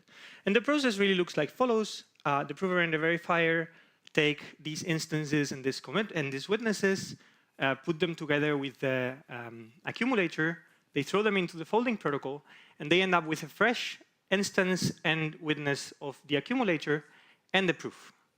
And I see that, well, the slide is a bit off. I hope it's only here. To introduce also some notation, the relation that we're dealing with, the base relation, is going to be parameterized by a function f. This function f represents your favorite structure. It can be R1CS. In this case, it's going to be a degree 2 function. It can be CCS for where it is a polynomial function. But essentially, it's something that applied on the witness, it is 0. And then we also add to this relation the fact that the instance is a commitment of the witness. We just express it like this for convenience, to be more general. So what relations can we fold? Essentially, as I just said, this is determined by this function f. We have, in the case of Nova, that was the first folding scheme, f is 1. R1CS is a degree 2 polynomial that is structured. There are also some check-based folding schemes like ANOVA, lattice fold, cyclo. They allow one to fold more expressive relations, in this case, structured degree D polynomial functions. And there's even a more general kind of folding, which is introduced by Protostar and Protogalaxy, which folds transcripts of special sound protocols. I don't want to get into the details of what this arithmetization is exactly, but just to make it clear, it includes all the other types of arithmetizations that we're used to, such as CCS, is natively compatible with Plonkish. It can fold also some kinds of lookups, etc. So it's like, let's say, the most complete of all of this. And here, f is just an arbitrary polynomial function. It doesn't even have to be structured like CCS is. So, okay. So in lattice-based folding, when it comes to folding expressive relations, like at least CCS degree D, we have essentially 3 works, and the previous related works like Neo and lattice fold. But these are Super Neo, lattice fold, and Cyclo, all of them very recent. And they are all very similar in some ways. They all fold the CCS relation. They all borrow techniques from hypernova, in concrete, the sum check of hypernova. They have different range proofs, different proof sizes, and they also, all of them have a lot of rounds. I think someone, I don't know if it was Christian, mentioned before, having a small number of rounds in folding, sometimes it's important because it allows us to reduce the verifier circuit size, because we have to encode the random oracle calls. And since we're doing incrementally verifiable computation, we have to prove these random oracle calls. So it's good to have less random oracle calls than 30 in general. And this is essentially why we decided to work on a new protocol, a new folding scheme from lattices that we called proto-lattice. It's a new approach. It kind of diverges from the sum check-based approaches that the other works have been introducing. It's versatile in the sense that it folds arbitrary polynomial relations, as the previous protostar and protogalaxy. It is multi-folding friendly in the sense that we can take multiple instances of the base relation and fold them all together. It is constant round, which is positive, as I just said, because the overhead in the IVC verifier circuit is much smaller. And this is because we're avoiding sum check. So we really have to depart from the sum check-based techniques that these previous folding schemes were using. And we don't have an implementation. We only have some parameter computation. But I would say we have a competitive proof size, and we have no reason to believe that this should not be efficient when deployed in practice. OK, so putting it in the table together with the other schemes, it looks like that. We're folding a different relation, arbitrary polynomials, a bit more general. We're using a different techniques, which is multivariate polynomial interpolation, and a bit of heavy multivariate polynomial machinery, as you will see. Our range proof is black box. This means we're not introducing any new range proof, but any range proof that you want works in our protocol, as long as it satisfies the constraints for our function. And the number of rounds is 4 plus whatever the range proof is going to introduce. And the proof size is also sort of competitive with the other schemes. OK, yeah, my slides are moved. I don't know why. I hope this is not a big problem. But well, essentially, let's start with protogalaxy, which is the starting point of our work. So for a polynomial map, f of m, fm to f, we're taking size of witness as m, only one output for simplicity. The base relation is expressed as we had before, characterized with this function f that evaluated on the witness is 0. This characterizes what a valid witness is. And the accumulator of protogalaxy introduces an error term into the base relation. So an accumulator doesn't have to satisfy that f of w equals 0. It's enough to satisfy that f of w star, in this case, as it's an accumulator, equals this error term e, which is part of the instance, and it's also known to the verifier. And as I just said, in reality, we're considered, yeah, I would really like to somehow change my slides, because I think if this is moved all the time, let me just see. Whoa. Is there any chance I can plug in my computer? Maybe. Excuse me. Is there any chance I can plug in my computer? Yeah. OK. So I'm sorry for this. But I don't know why this happened.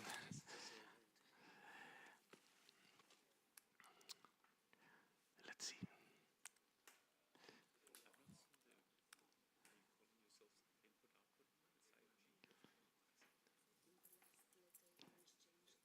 Because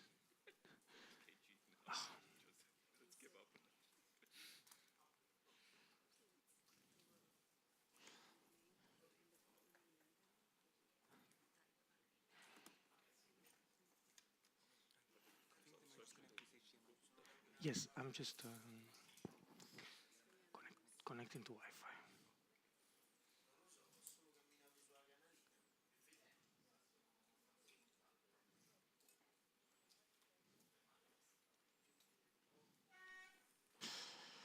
Okay.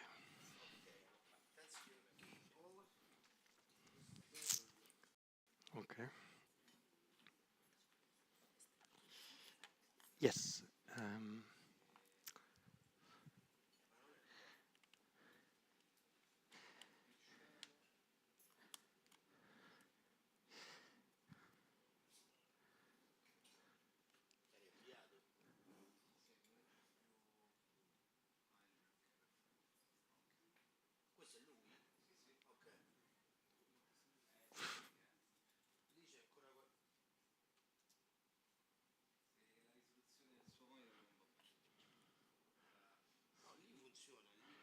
And this will not work, of course, but I can pass it with my computer. Okay, sorry about that. This is much better.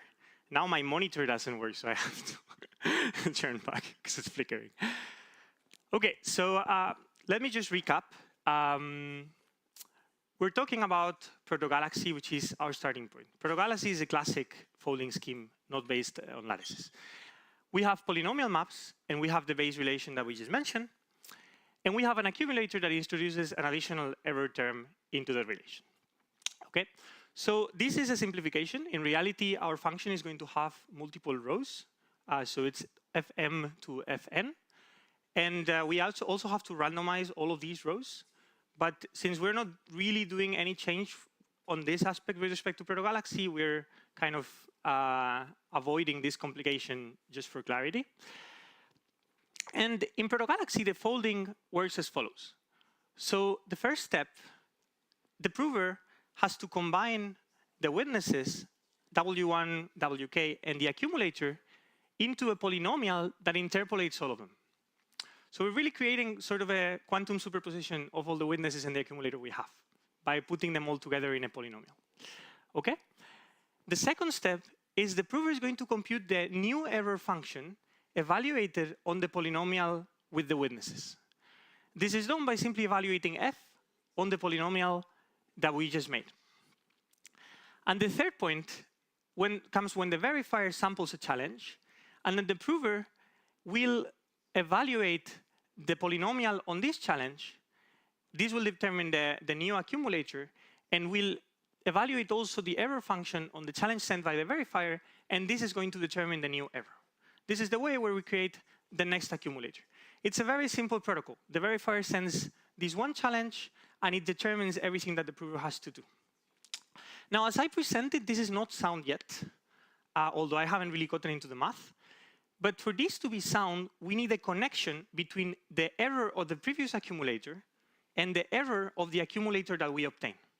Otherwise, the prover could just come up with whatever error they want to claim and make this protocol work for any witnesses, not necessarily part of the base relation. So we're missing this link. And for achieving this link, we actually need a little bit of math and a very neat trick that I will present next. So protogalaxy interpolates witnesses and accumulator using Lagrange polynomials. Lagrange polynomials are something that we're all very familiar with. We select a domain H, sometimes the roots of unity for faster software. We choose the vanishing polynomial over this set as the product of all the elements on this set H. And we have a very neat lemma, which essentially says that when we evaluate our polynomial map on the linear combination of the witnesses factored by these Lagrange polynomials, the function f, the polynomial map, behaves linearly, modulo the vanishing polynomial. So I'll let you stare at it for a couple of seconds. We really can take f, take the Lagrange polynomials outside of the sum, and put it on the right side, evaluating only the witnesses. And if you've been following me, every witness that is coming from a base relation satisfies that f of wi is 0, because it is a valid witness. So if we consider this sum and we consider that these vectors are actually valid witnesses, the sum on the right is going to be 0. But not for the accumulator, because the accumulator is not a valid witness. So the accumulator is exactly going to be E, f of w star. And this is the trick that protogalaxy uses to connect the previous error of the accumulator and the new error of the accumulator. So it works as follows. The prover computes the interpolation of the witnesses, this interpolation polynomial. it computes the error function. It already uses the lemma to compute the quotient polynomial, modulo c of x, plus the offset. And it sends the quotient polynomial only to the verifier, instead of sending the whole error polynomial. And this is the part that gives us soundness. The verifier just replies with the challenge, and the prover can update with exactly the value that should correspond in case all the witnesses were honest. And the verifier can do the same on its side with the instances. This is with the commitments to the witness instead of with the actual witnesses. And this, with a bit of careful analysis, gives us a sound protocol. I hope you just, as a takeaway, the main idea is we need this linearity lemma and this trick, which is very neat, to connect the errors from the previous accumulator and the new accumulator. Great, so now can we just throw in lattices and make this work? Not quite. Let's start by having a few attempts. The first thing that comes to mind is we have some possibly better sign commitments or homomorphic classic commitments. Let's throw in I-type commitments. So we have a public matrix A. We compute our commitments in the useful way, and we need that our witnesses now are bounded in order for the commitment to be binding. So we need them to be less than a given norm. But then, if you remember how we were interpolating instances and witnesses using these Lagrange polynomials, we get that the accumulator gets an expression like this. And the L0, Li coefficients evaluated on a challenge, they get very big. So this means that we're losing binding on the accumulator, on the new commitment that we get on the accumulator. So this is not the right way to go. One solution is to use a small challenge set. Okay? If we take C to be of a small challenge set, say polynomials with entries -1, 0, 1, 2, this actually gets much better. We control the noise a little bit better, and it can work. It can work to control the norm in this way, but as soon as we go for k larger than 1, this also, because the polynomials start being of higher degree, this also just creates too much of a norm expansion to be a bit of a non-controllable thing. So yeah, this is a good solution if we just want to fold one witness, and we could actually stop here, but we were a bit more ambitious, so we wanted to continue folding. And for folding k larger than 1, we rely on multivariate polynomials. So let's see how we do this. The first idea is to build an accumulator recursively. The case for k equals 1 works. So why don't we start from there? Okay? If we want to fold k, we can just take 1 by 1 and build an accumulator iteratively. So we have that the accumulator on the jth step is x times the accumulator on the j-1 step plus 1 minus x times the new witness that we're doing. And x and 1 minus x are exactly the Lagrange polynomials for k equals 1. So this works, okay? But with this, we cannot really do folding in one round as we wanted. We will have to have one round for each of these witnesses that are coming and create a very long transcript. So we need something a bit better, but we have a very nice change of variables that actually allows us to relate the expression corresponding to the final accumulator to the original accumulator and the original base witnesses. Here with mathcal y, I'm just representing y0 all the way to yk, so all the y variables. And this expression is going to be our new accumulator in the multivariate setting. All right. So actually, if you look at this, here you can see that if we plug in a small challenge, the norm is not that big. We don't have anymore any polynomials in the factors, so we're really reducing the norm expansion by using a closed expression like that. So can we sample just a set of k+1 small challenges from a challenge set and fold everything at once? I wouldn't be here otherwise. So yes, this works.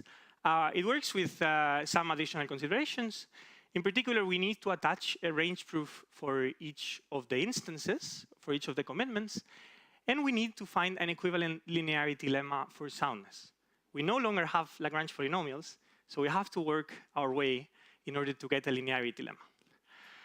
And luckily enough, and I will not get very deep into the math, we can have a lemma that is equivalent over ideals. So this lemma says that the function f actually still behaves as linear modulo an ideal I that has a basis like this.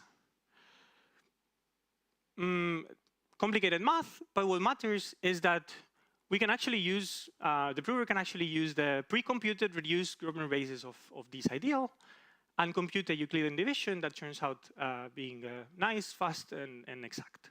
So it's really, we managed to get an equivalent to the previous lemma with multivariate polynomials. Okay, great. Now I want to scare you. This is how protogalaxy, original protogalaxy, non-lattice based looks. This is how our protocol looks. You can see there are a few more rounds of interaction. Here there are in total 3 full rounds. This is because of randomizing the coefficients that I said I wouldn't talk about. But what I want to convince you here is that it's not that much complicated than the original protogalaxy, which is actually a very efficient and implementable protocol. So yeah, it's not that scary. That's the takeaway. Okay, so there's one caveat on everything that I've been telling you so far, which is that we have this accumulator and we sample small challenges, but still we have some norm growth on the accumulator. We managed to control it. We've managed to have it very low, but by only having the Y0 factor and the subtractions of the challenges. But there is still some growth. So if you look at the diagram on the right, we are going from an accumulator that is bounded by B to an accumulator that is bounded by B prime, where B prime is larger than B. So we need a way, if we want to build IVC and continue folding, we need a way to control this and to bring our protocol, our accumulator, back to the original norm. So for this, we introduce a second protocol that is run after folding, which we call bootstrapping, because the only run it does is taking an accumulator and reducing the norm of this accumulator. So the bootstrapping protocol that we introduced really takes W prime star, an accumulator that we got from folding, passes it through some shadow folding scheme that we come up with, and gives you a proof and an accumulator with a stronger bound. How do we do this? I don't want to get into the technical details also for the sake of time, but to give you an idea, it's not as easy as how this is done, for example, for cyclo or for lattice fold and so on. And the reason is that we don't have linear relations. So in sum check-based folding, for those of you who are familiar with these schemes, what people normally do is they decompose the witness in some basis, and then since the relation that you have after the sum check, the accumulator relation is a linear relation, you can just send commitments and error terms to the verifier, and everything behaves linearly, and it's very easy to check on the verifier side, roughly, okay? But our problem is that our accumulator relation is not linear. It's highly nonlinear because it uses the same polynomial function that defines the base relation. And this is normally degree 5, 4, 5, 6, or whatever. So we have to work a little bit harder. And what we do is introducing some protocol that does some sort of shadow folding of decomposed accumulators. Unfortunately, I don't have time for the technique. I'm very happy to discuss it with you. And I also think this protocol is sort of independent interest. I don't know exactly in which situation this could be useful for another protocol, but we're taking an accumulator and reducing its norm. So it really sounds a bit like FHE bootstrapping, and it works for any relation. So if at some point you have a folding scheme that you don't know how to control the norm of, maybe this is useful for you. Could be. I don't know. And this protocol is only introducing one more round of interaction to the protocol. Okay, so I'm already wrapping up. There are quite a few open questions. This is still pretty much a work in progress, and since it's kind of a very new approach, we're still facing some difficulties. One of them is whether we can bootstrap as little as possible, because the bootstrapping is a bit more expensive than the folding. So it's good if we can avoid doing it so regularly. And for this, Cyclo, which Michal just presented, does a very nice trick, which is in the accumulator, that is the amount that is growing after every folding, is growing multiplicatively. We can try to plug in a coefficient 1 so that the norm doesn't grow. It grows only with the base witnesses. And I think this trick, we kind of analyzed it. It seems to work, but we need to plug in an extra variable, which makes our folding a bit more expensive. So we're welcome to hearing ideas on how we could do this without this extra cost. Also, there is a major open problem, I would say the main, which is designing a range proof that is suitable to this protocol in the sense of maintaining round complexity. This is a constant round range proof that behaves well with proto-galaxies. We're also looking at options, but nothing has been, we haven't really come up with a full range proof yet. So we're also very happy to hear your input on this. And also, of course, perhaps implementing the scheme and actually finding how competitive it is in practice. And yes, ideas are very welcome. So this is my final slide. As a summary, we are introducing a new lattice-based multifolding scheme for general relations, general polynomial relations. It's constant round. We use multivariate polynomials. We present a bootstrapping protocol that reduces the norm of an accumulator of any relation. And we still have quite a few open questions, and it's pretty much still a work in progress. I also have some parameters for a typical degree 5 relation, witness size 2 to 25, and without counting the range proof. As you can see, our proofs are more or less in line with Lattice Fold Plus and NEO. And efficiency-wise, we also have no reason to believe that it shouldn't be slower, modulo having a suitable arithmetization as well over rings. And yeah, thank you very much for your attention. I'm happy to take questions.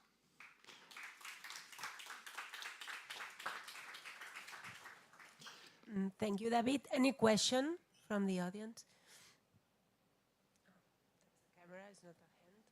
Patrick?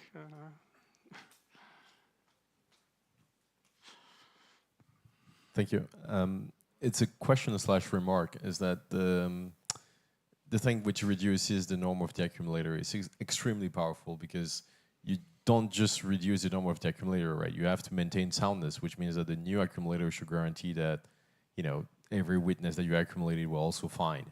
Mm-hmm. And that seems like really, really powerful. So if you could just like give a 30 seconds, you know, summary of the idea.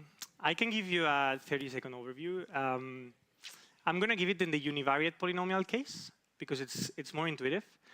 So the idea is to decompose the witness in base B first, and then to fold these bit decomposed witnesses on their own using the Lagrange basis, but in such a way that you can find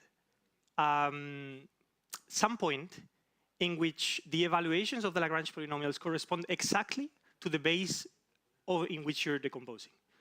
So L1 would evaluate to B, L2 would evaluate to B squared, and so on. This is not the challenge point of the verifier, but it is a point that we can use to check that the decomposition has been done correctly. And Lagrange polynomials have to add to 1 when they are evaluated. This is a requirement, so for this we need to add a shadow witness, because otherwise we don't have enough freedom. That's the rough idea. And then translating this again to the multivariate case. Yeah, I mean, for me it was more like how you managed to reduce the size, but my problem was like how you managed to reduce the size but still maintain that. That's Yeah. So these witnesses you're folding are the result of decomposing the original witness, which has a larger norm. And then you decompose them, you kind of fold them, and when you aggregate them, the norm you get is lower again. And you have the same relation, you have the same accumulator relation. Any more questions? I think over there, there's a question. I was just curious, you were talking about the range proofs and whether they increase the number of rounds, but I guess often you use folding schemes, so like you do many folds in a row, right? Mm-hmm. So you can't you sort of like does the round complexity of the range proof matter? I guess some point you're sort of like committed to these are kind of the things you want to have in a certain range, and then you just, you know, I mean, if at some point later in round number 3 of folding you suddenly detect, hey, there was a problem in round 1, wouldn't just go back and say at that point, well.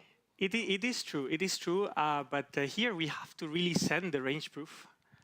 And if there is some interaction happening, it's going to be, again, embedded into the verifier circuit. So it's going to increase the number of rounds. I see what you're saying. Okay, and it's really like something we can put at the end of the proof. So yes.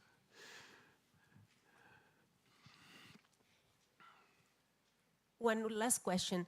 Do you have like any numbers of the verifier circuit of like how would we no okay. No, because we didn't implement, and we're only 3.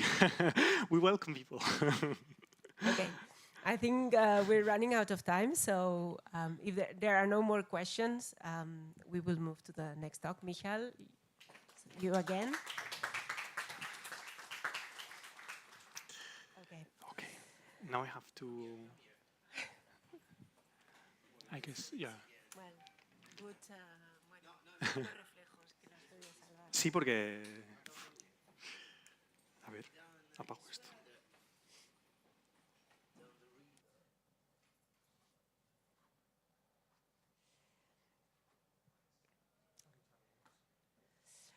Okay, so while Michal gets prepared, so he will give a talk on improving Latin false plus with L2 norm checks. Yes. Okay.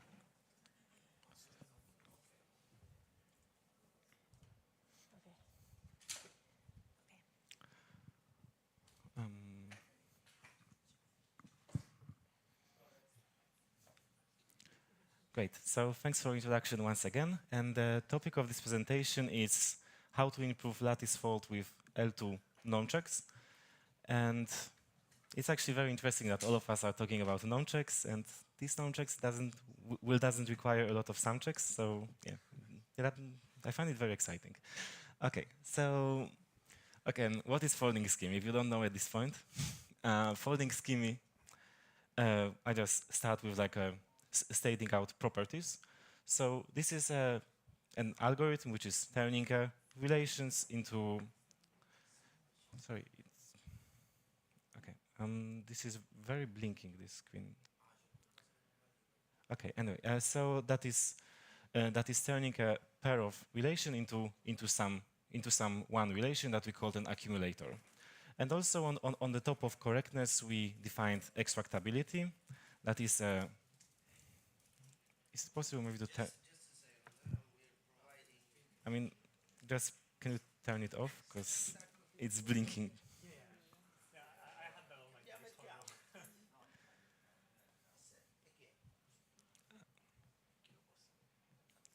Okay, yeah. Then,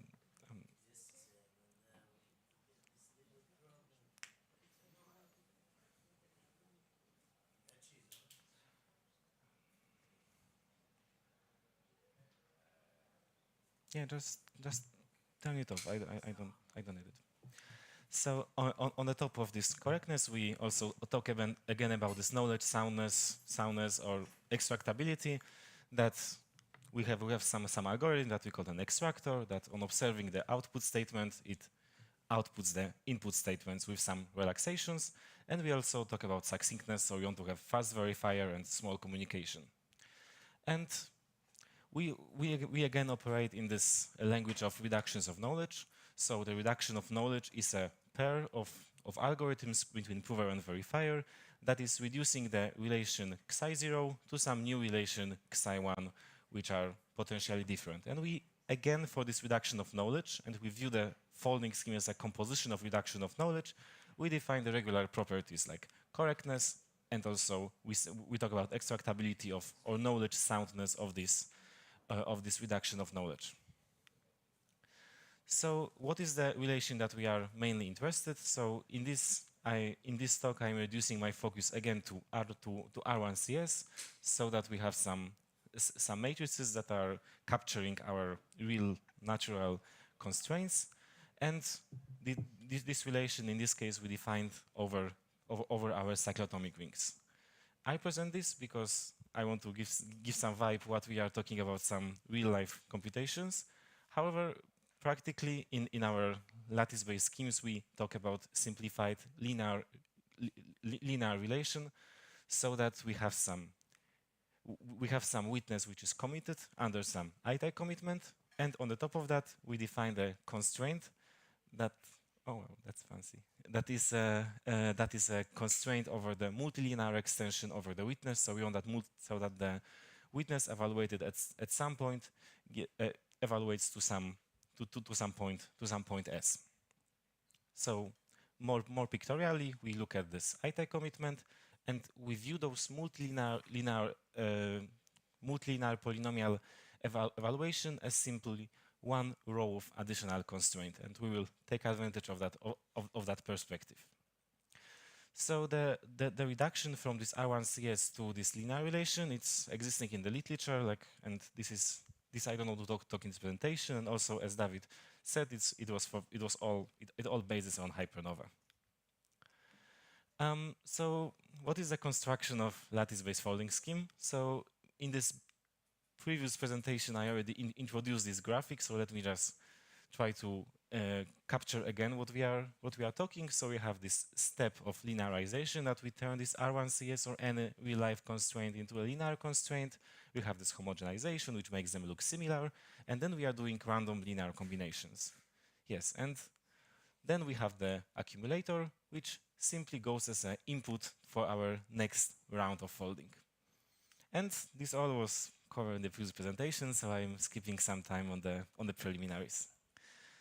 So now we have some problems that when we look at this folding, then of course this norm so we start from some norm beta, and after folding we have some norm beta prime. And this norm beta prime is could be larger, and it grows further and further with the rounds of folding. So to look again at this framework that we are building, like the traditional solution, and this time we are more traditional, we apply decomposition, which is just some solution. And now, for example, if we decompose into two relations, now our accumulator becomes two relations instead of one.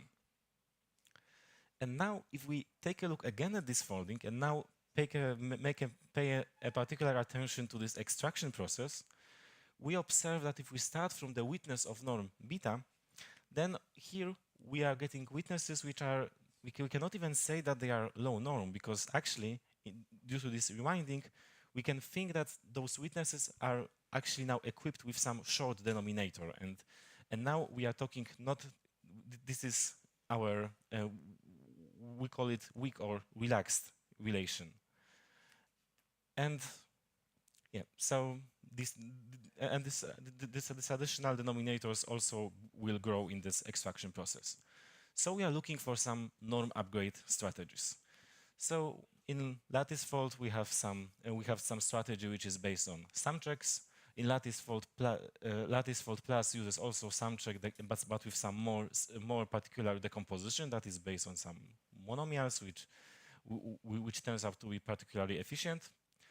But all of those strategies seems to be inefficient due to the fact that they are relying on this L infinity norm, which is like, so all of those efficiency of those protocols scales up linearly with that norm. So essentially we are restricting our focus to very low norm relations.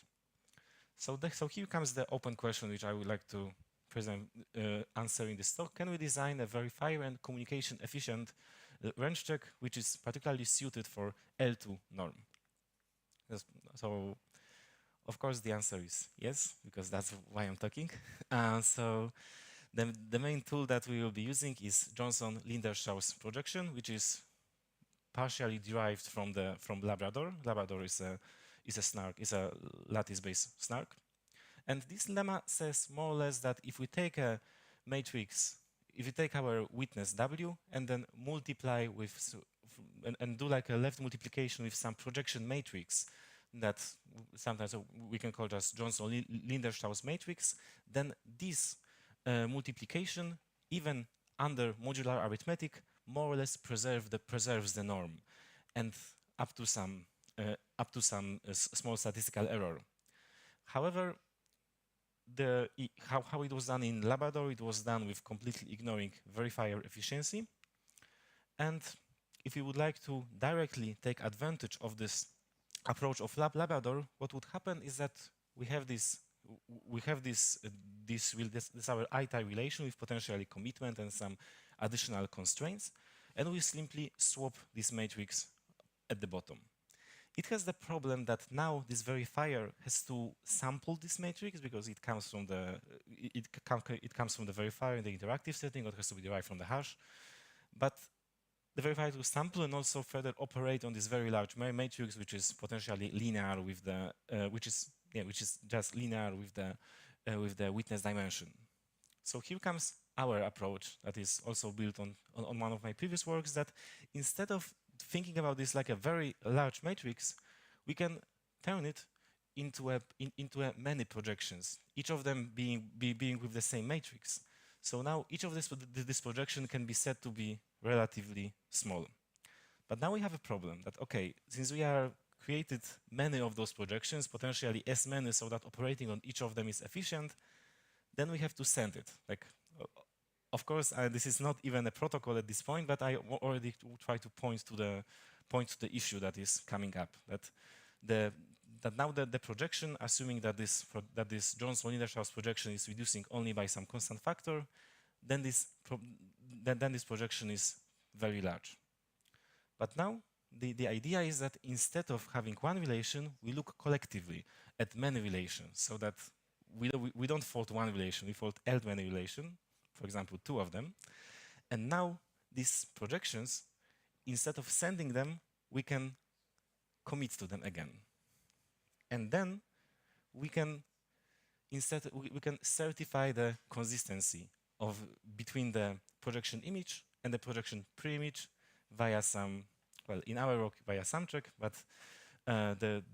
this can be done via some this is just some linear constraint that we have to certify about. And now, what happened, we introduced, before our folding, one more protocol that we call the projection. And this projection is spawning now this extra relation that captures the projection image. Now this projection image cannot be folded. It cannot be folded because we want to have an exact norm guarantee about this projection. So it simply serves as an additional relation in our accumulator. So now instead of 2 relations, we have 3 relations in the accumulator. But this norm is still acceptable. So you may ask, are we done? Are we just solve the range check issues? Almost. The problem is that the additional complication is that now this Johnson-Linderstrauss projection, it certifies about the norm of the witness only up to some constant. And the constant is very small, but when we talk about composition of this protocol, it actually will grow. So yeah, so we have a folding scheme, we will have the accumulator, and now in this extraction we will have also some growth. So if we would have So even if this is like a constant across 1 folds, now if we would have composition of many folding schemes, like many times we analyze correctness and many times we analyze extraction, we will end up actually in the exponential loss. So to get an even tighter norm bound, the idea is that since we already know that the witness is more or less short due to this Johnson-Linderstrauss argument, we can further argue about the inner product of the witness. And if we take a witness and the conjugation of the witness, we observe that the algebraic trace, or in the case of power of 2 cyclotomics, simply the constant term is holding the squared norm of the squared 2 norm exactly.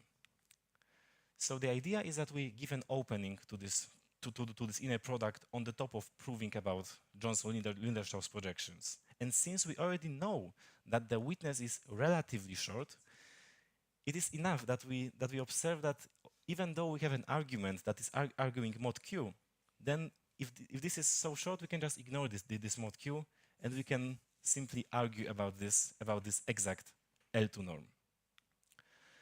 So now we write it as a sum check. Sorry, when I did this talk, I didn't know that sum checks are not cool anymore. So we write it as a sum check, and simply execute this and reduce it to the evaluation claim of the witness and conjugation of the witness. And now, since we have this, since we have those, the evaluation claim, the verifier just sends the evaluation claims of the witness and conjugation of the witness, add-on prover, verifier checks consistency, and now we have just some more things to prove. So we have to prove about this evaluation over the witness, about the conjugation of the witness, where we can simply the latter swap into the evaluation over conjugated points of the witness. Okay, it doesn't matter. Verifier can do it. A prover can do it. But so now we simply have again one more claims to be proved. So now let's look at our image of this protocol that we're designing, and now before projections we are adding this inner product check, and this way our extraction is tight, and we argue about the exact norm of the witness, which doesn't propagate within many rounds of the protocol. So one more trick, of course, if we do sum checks, for example, in this homogenization in inner product, we can batch those sum check into a single protocol so that we have only one round of sum check, and we're done. And with those tricks, we design a folding scheme which replaces the expensive norm check of lattice fold plus, but also lattice fold with the 2 steps L2 norm check. And asymptotically, we remove the dependency of the prover and verifier on the norm. And I expect that, at least this is what my initial estimation says, that this gives around 10 to 20 times speed up for the prover. And my estimations about the proof size is that it remains more or less the same as it was in lattice fold plus. And that's it, and thanks for listening.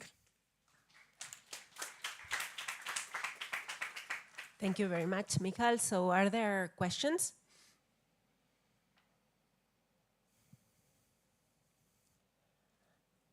So maybe I try one question. So you say you eliminate the dependency asymptotically. So yes, completely. So like it's constant time from the point, like so. So yeah, when I say about the asymptotic dependency, I mean like asymptotic dependency on the norm of the witness.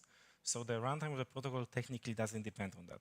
Of course, this dependency still comes to still plays when we set the hardness for our I-type commitment, because this depends on the norm of the witness. But except of that, the dependency, the norm is like unrelated to any efficiency measures of the protocol.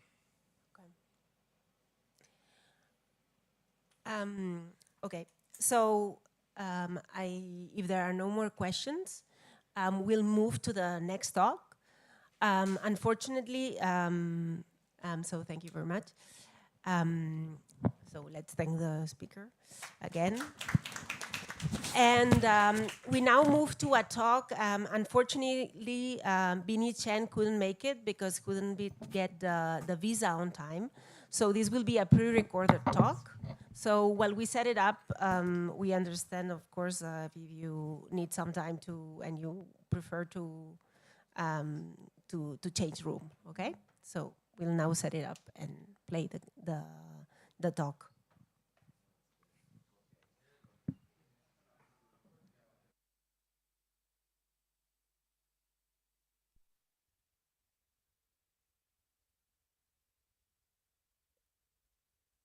Hello, everyone. It's a pity that I cannot come to Rome in person due to visa reasons. So today, instead, I present remotely. My name is Bing Yi. I'm currently a postdoc researcher at Stanford. Today, I'll present Symphony, which is a new efficient proving paradigm using accumulation and folding schemes. The ultimate goal of this talk is to build better snarks. Snarks are a powerful cryptographic scheme that allows a verifier to fastly checking the correctness of complex computation. Nowadays, we've seen many new exciting applications of snarks, such as verifiable machine learning, ZKVM, and online digital provenance. All these applications require proving large statements. And we want the proof generation to be fast, memory efficient, and it would be nice if it can be post-quantum secure. A key observation is that all these large-scale applications involve iterative computation. Well, a single computation unit is executed repetitively for many times. For example, in ZKVM, this will be a single CPU instructions or a chunk of multiple CPU instruction steps. In LLMs, this could also be a layer of token inference and so on. So this computational model will be the focus of today's talk. And proving it is equivalent to proving many uniform statements with the same circuit structure. As a side note, I want to mention that even for general statements that are not iterative, we can apply some compiler to reduce it to uniform statements.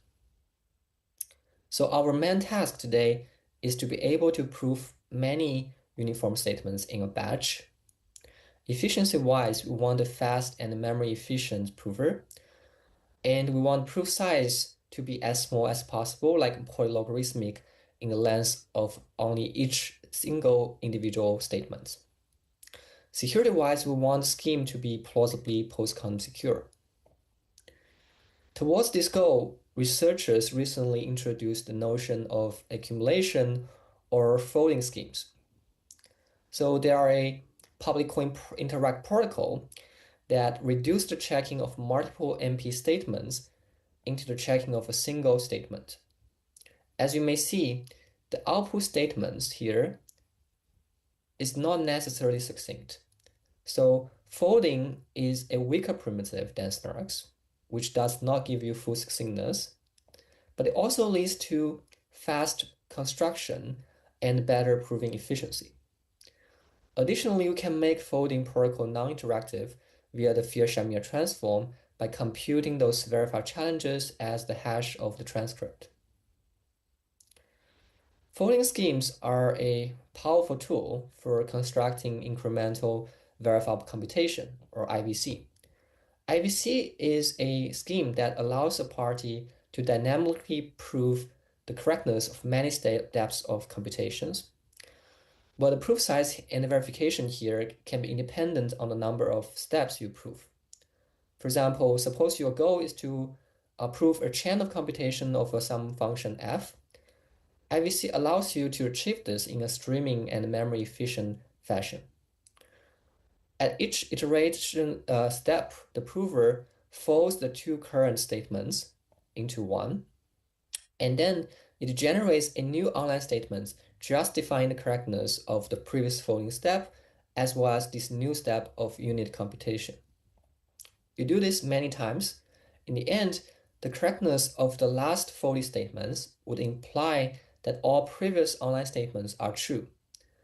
So now it suffices to prove these last statements, for which we can use a standard snark to compress it further.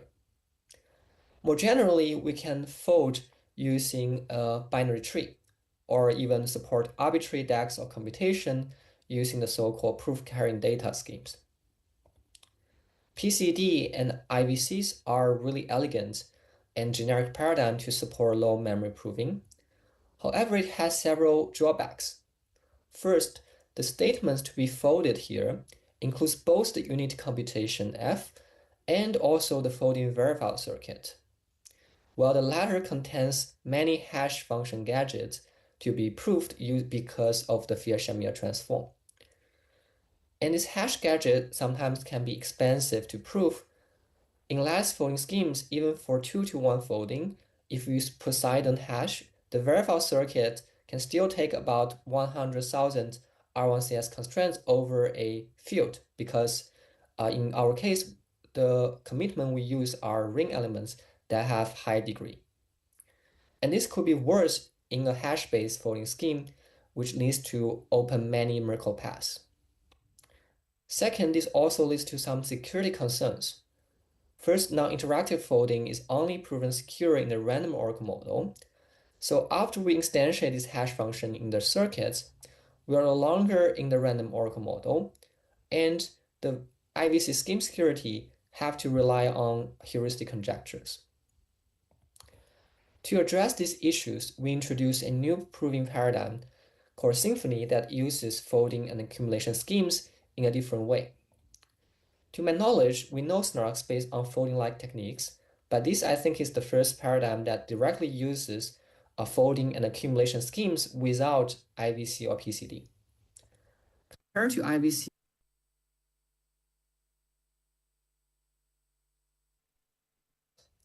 moreover, we can recover the security proof in the random oracle model. Of course, we can also do monolithic snarks, but compared to monolithic snarks, our paradigm enables a more generic approach to achieve low memory proving.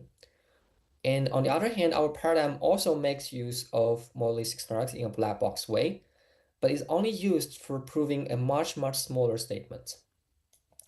Finally, this work already has some real-world impact. 0xPark is adopting our range proof techniques for Llama 3 verifiable inferences and achieve a significant speed up. And Syscoin also used this to shrink the SP1 verifiable circuit.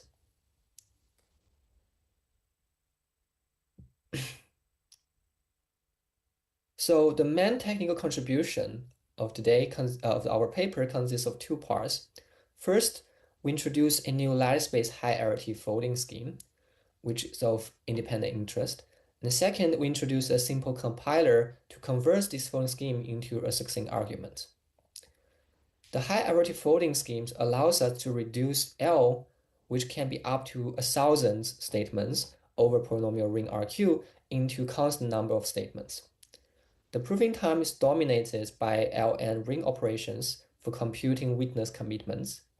The memory size is linear in witness length n, but independent of L. The verified time is linear in the number of statements, but logarithmic in the witness length. And here we do not account for the Fisher-Shamir cost because it won't affect the recursive circuit size later. As a limitation, our proof algorithm requires log n passes of the witness data because we need to run some check protocol. After having this L-arity folding scheme, we next compile it into a succinct arguments for either L or L squared or even L to the C uniform statements. So we can support L to the C statements for any constant C. The compilation preserves the post-count security, time and memory efficiency of the folding prover. And even though we focus on lattice folding schemes, it shouldn't be too hard to extend this compiler to other folding schemes. Finally, compared to IVC and PCD approach, we emphasize again that there's no need to embed any Fisher-Shamir hashing circuits anymore, and the security can be proven in the random oracle model. Now let's dive a little bit more into the details, and our focus will be the lattice high-arity folding scheme. We start by following a standard framework initiated by latticefold and hypernova. The prover starts by decomposing the witnesses into some no-known vectors and then compute and send corresponding lattice-based commitments. For our targeted applications, witnesses are already no-known by default, so we can omit this decomposition step. After that, the goal is to prove these MP and no-norm statements regarding the committed vectors. So to do that, the prover runs a memory-efficient and batch sum check protocol to reduce these MP statements and norm statements into some linear evaluation statements. And next, the verifier samples a no-norm random vector, and the prover uses it to nearly combine commitments, witness, and evaluation claims. And we end up with a single folded witness statement. The commitment computation here is memory efficient and streaming friendly, and also recall we use a memory efficient sum check. Now the key challenge is how can we fold multiple lattice-based norm statements into a single evaluation claim. Our goal is to design a much more efficient protocol that folds many approximate norm statements. By approximate range statement or norm statement, I mean that the prover may still succeed with some chances, even if it's using a slightly higher norm witness. And this means that in the knowledge soundness proof, the extract witness could have a slightly higher norm as well. But this is fine in our cases where the folding depth is low and we don't have too stringent norm requirements in applications.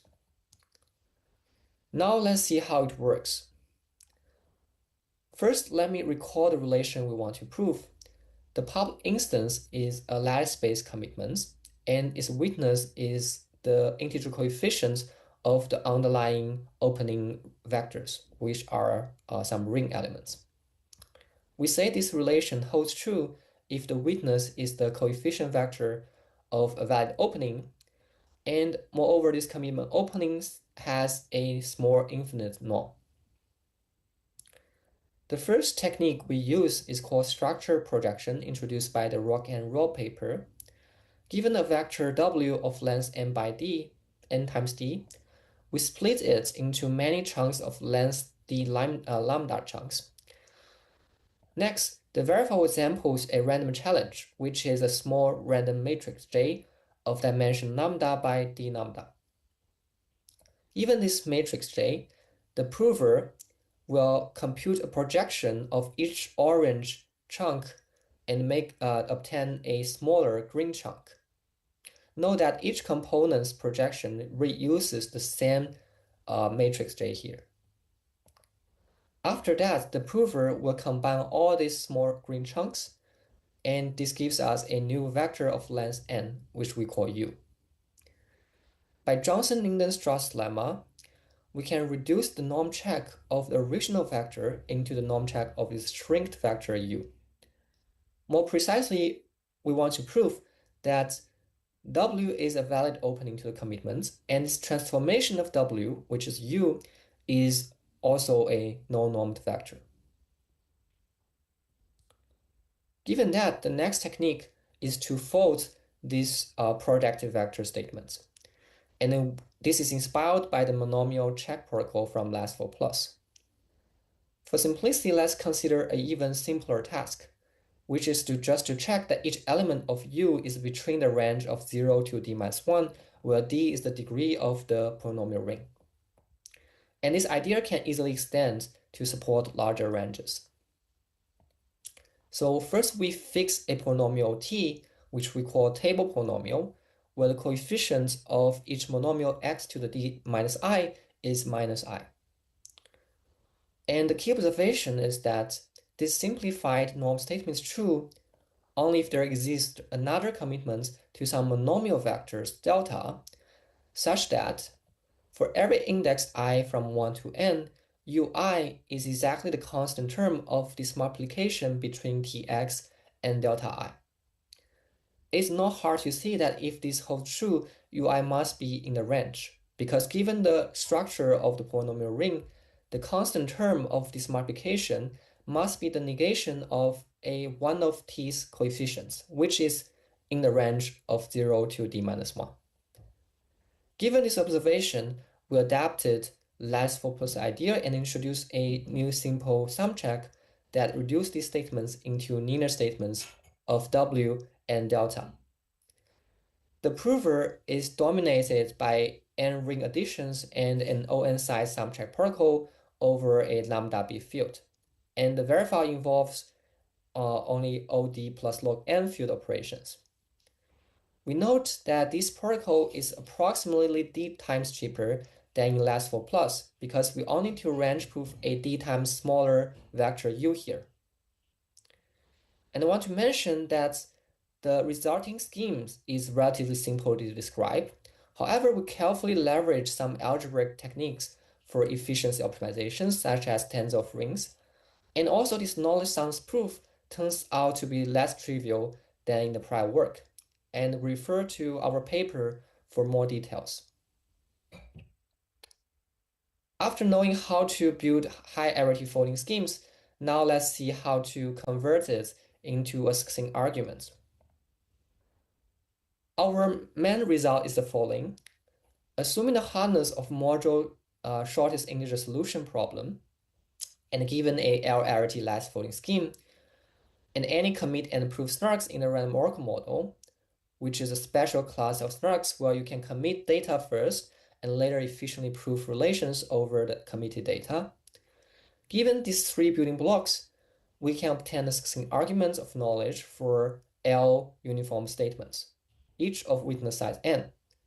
And this can be generalized to support L to the C uniform statements based on a slightly stronger module C-like assumption.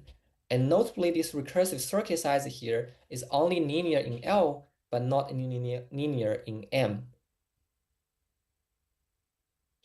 Here, the prover memory size is independent of the number of statements you prove, and time is almost linear in n times m, which is the number of statements you prove. The very fast complexity is polylogarithmic in n plus the cost of reading the input instances, which is about 32 m bytes if we compress inputs using collision-resistant hash function. But still, this is a limitation because public inputs can be large if we set m to be too large. That's why in practice, I'd recommend using m to be less than 10,000. Additionally, we can somehow view this framework as a generalization of the double commitment framework introduced by the prior work, such as Labrador. But the key difference here is that commitments used in this commit and proof snark here do not have to be a lattice commitments and doesn't even have to be nearly homomorphic. For example, we can use a hash-based snark. Beyond that, we introduce also further optimizations to minimize the recursive statement sizes when the folding depth is larger than 1. And as I mentioned here, this can be, we can make it to be independent on the number of statements we prove. Okay, for time reason, I will wrap up here. In summary, first we build a lattice-based high-arity folding scheme that allows log m path proving algorithm with fast and memory efficient prover. The scheme is also plausibly postcom secure. Second, we convert this high-arity folding scheme into a succinct argument of knowledge, which is a generic and modular compiler with small recursion overhead and allows security proof in the random oracle model. There are also many interesting open problems. First, can we obtain a one-pass high-arity folding schemes that is also memory efficient? Second, can we make the folding verified circuit size even smaller, for example, even sublinear in L? Third, can we make the public input size a constant size for iterative computation in this framework or in some other framework other than IVC or PCD? Finally, it would be nice if you can have a security proof in the quantum random oracle model, which increases the confidence of its postcom security. These are all very intriguing questions that was exploring. And thank you for listening, and welcome to check our latest version of the paper, which includes some new revisions and optimizations. Okay, so that's it, and thank you for listening, and now I'm happy to take more questions.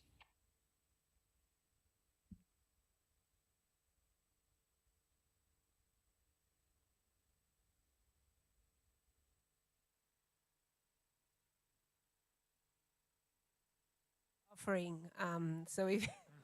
So if you have more questions, I think you should ask Bini directly. No, so he offered to be online, but at the end it was not possible. So I think we conclude the session. So see you everyone tomorrow.